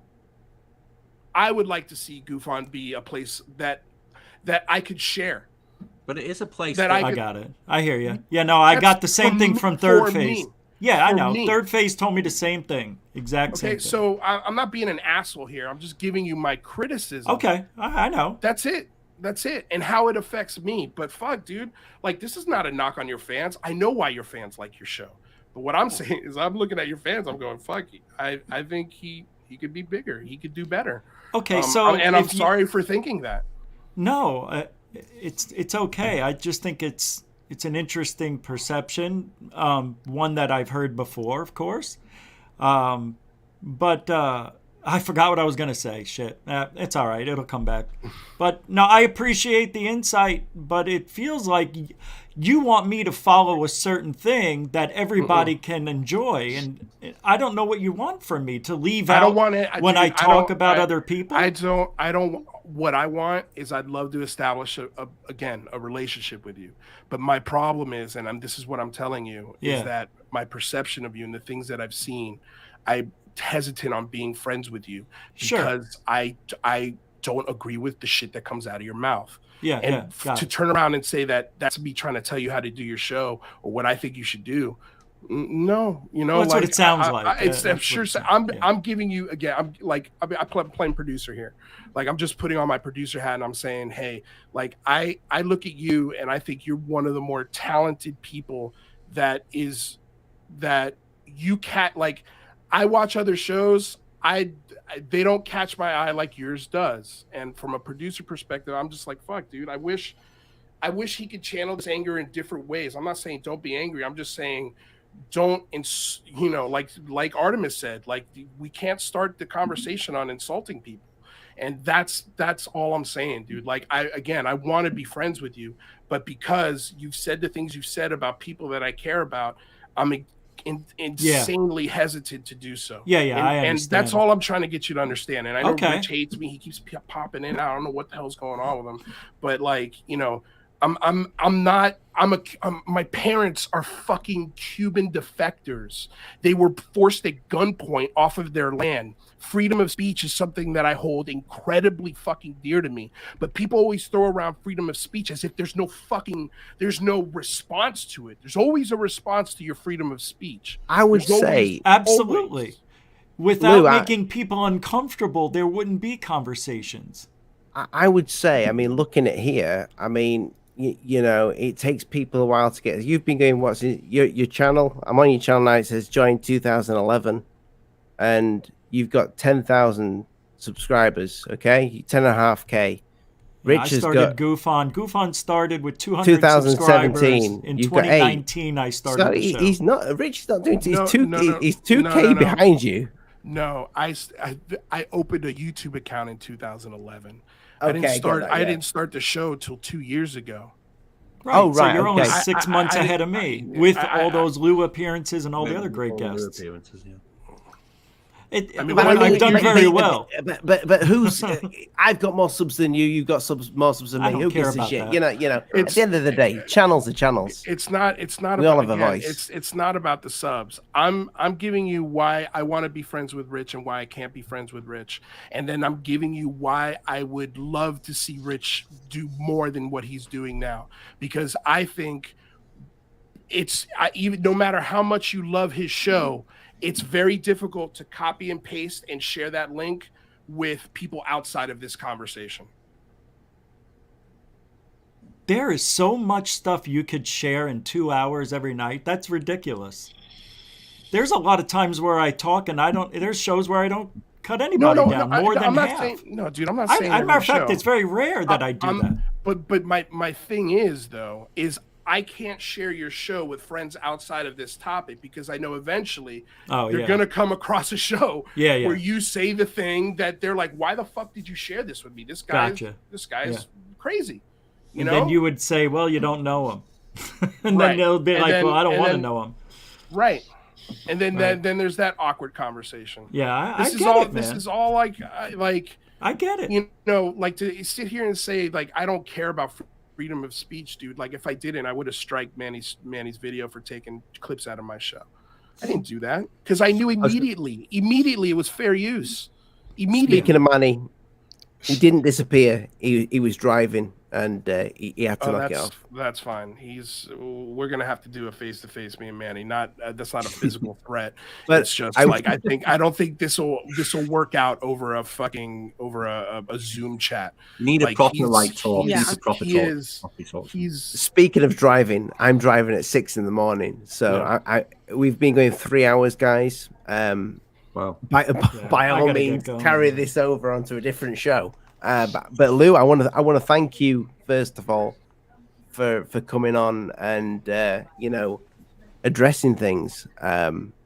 I don't know how much work we got done, but we had the conversation. I think that's what counts. I mean, it was 6-on-1 for most of the discussion, but I'm not afraid of it. I'm not afraid of the discussion. I'm not afraid of the questions because I stand on truth. I'm standing on honesty. I'm not afraid to answer the questions however you ask them. That's all I could do.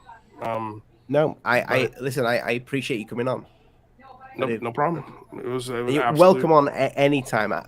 It would be nice for you to bring the team on at one point, get them to share their views. I mean, yeah, for sure. Maybe one day we can make that happen. We went down to 1 week a show or 1 show a week, and this last week's been crazy, and so I've asked them to do 3 shows this week, 3 shows next week.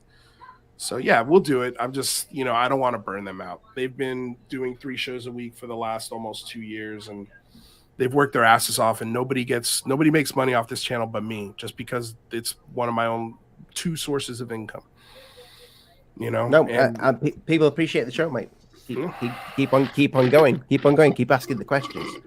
Rich Giant N, thank you for coming on as always. I'm glad that you've popped up on Twitter. So, and the link is in the description, people. Rich will deliver disclosure himself. I know this in secret, so just watch that spot. Josh and Artemis, is it Sunday? Yeah, that we're coming. Show. Yeah, that you're coming on our show Sunday, 4 p.m. Eastern, 9 p.m. UK. Yeah, and all you guys on the panel too. If you want to jump on, you're more than welcome. Yeah. I don't remember if I did email you, Rich N. What was it like 2 weeks ago when you couldn't? Yeah, I couldn't make it, and it might be difficult on this coming Sunday, but I'll try. My daughter's in hospital, so yeah. Sorry to hear that. She's okay. But yeah. GUFON? I got a show coming up in about an hour and a half, 9:30. I moved it to, but I don't know if I'm going to do it. We'll see how I feel. But it was nice talking to you, Lou. Yeah, it was nice talking to you, man. And like I said, I don't know who blocked you on the chat from the show. I've got moderators, so I didn't know that happened. Yeah. So I'll just make sure next show, I don't want to limit anybody's speech in my chat. I didn't know about that until I watched your show.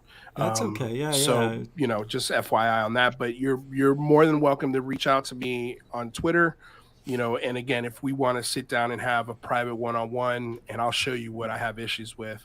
And then you tell me if I'm being an asshole. You can tell me if I'm being the dick, and if I am, hey man, I'll publicly apologize to you. I got no issues with that.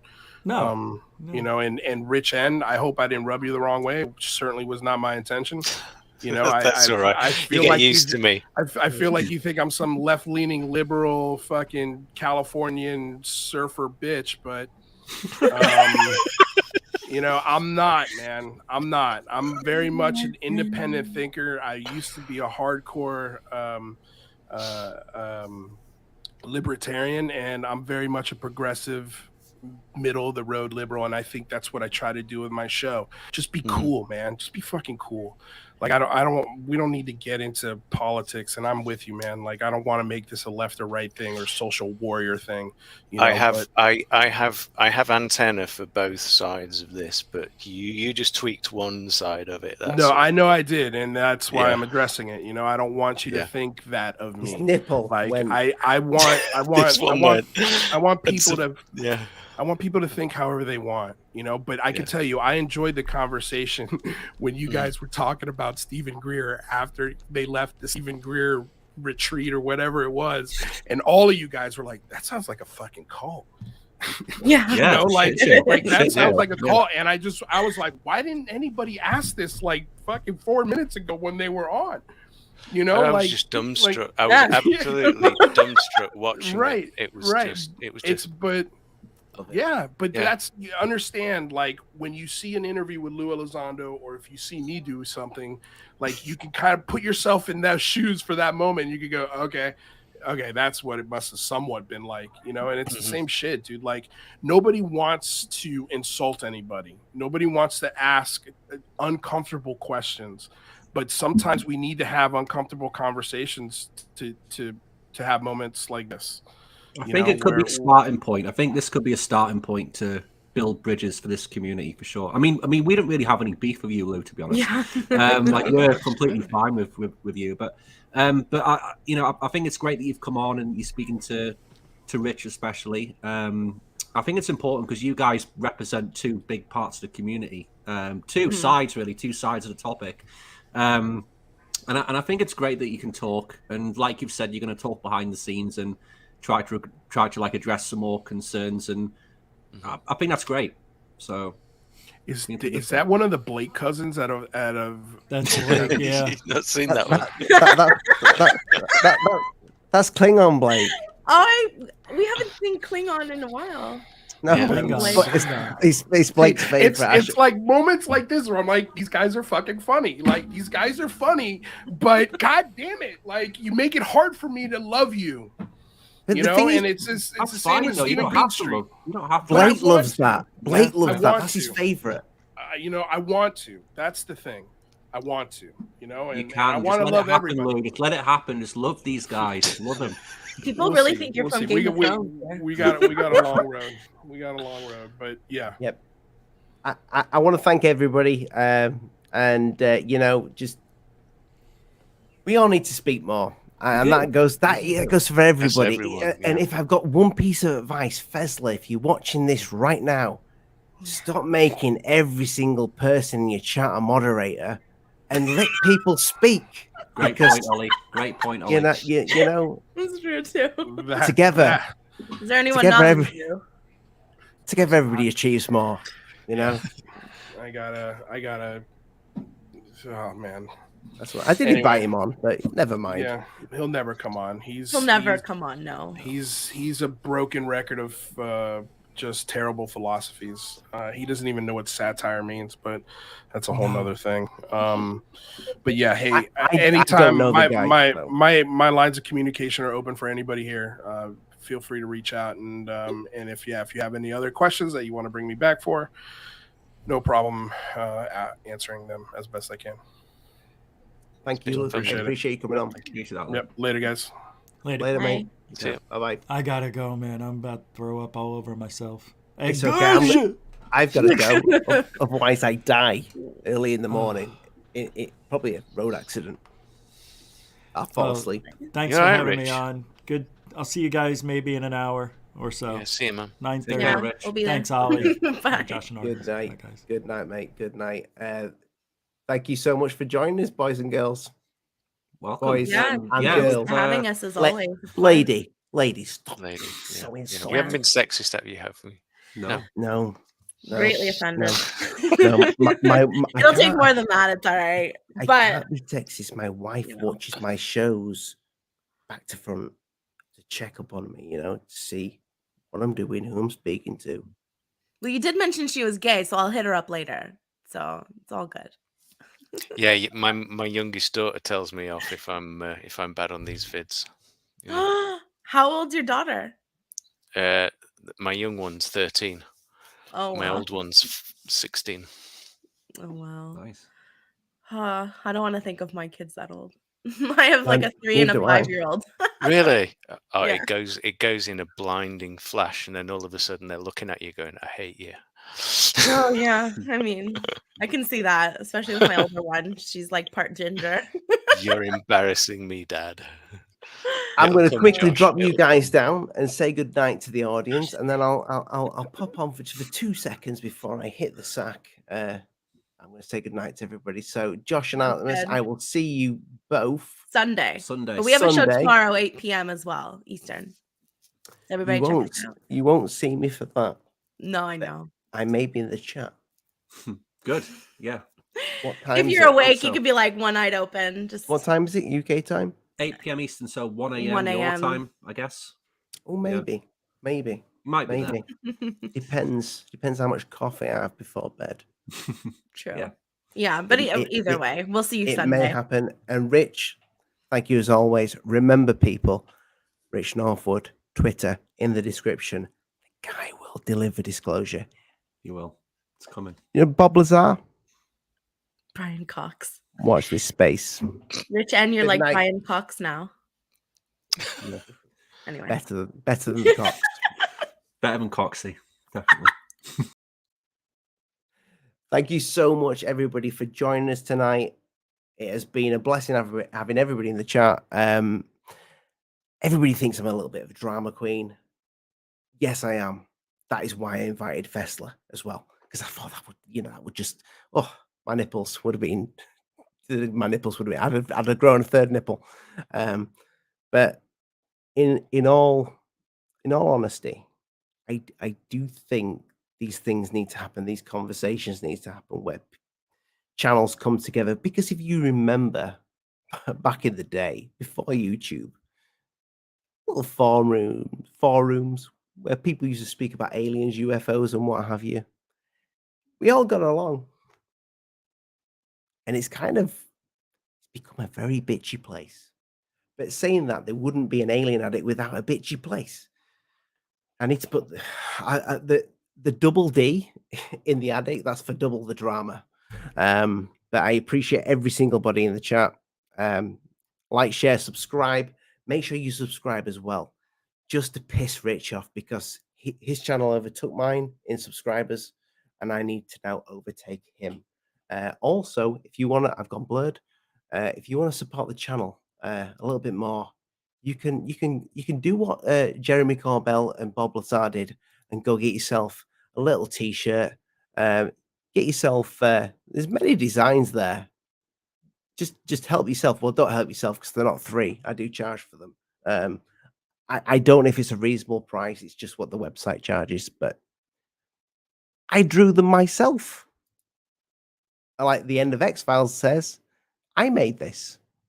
So go check them out. And if you want to support the channel a little bit extra, you could become a Patreon, where you'll see me naked. Good night. God bless, folks. Mind the bugs don't bite. I'm Alien Addict. Good night. I'm off to bed. I'm tired now. It's very late. Bye-bye.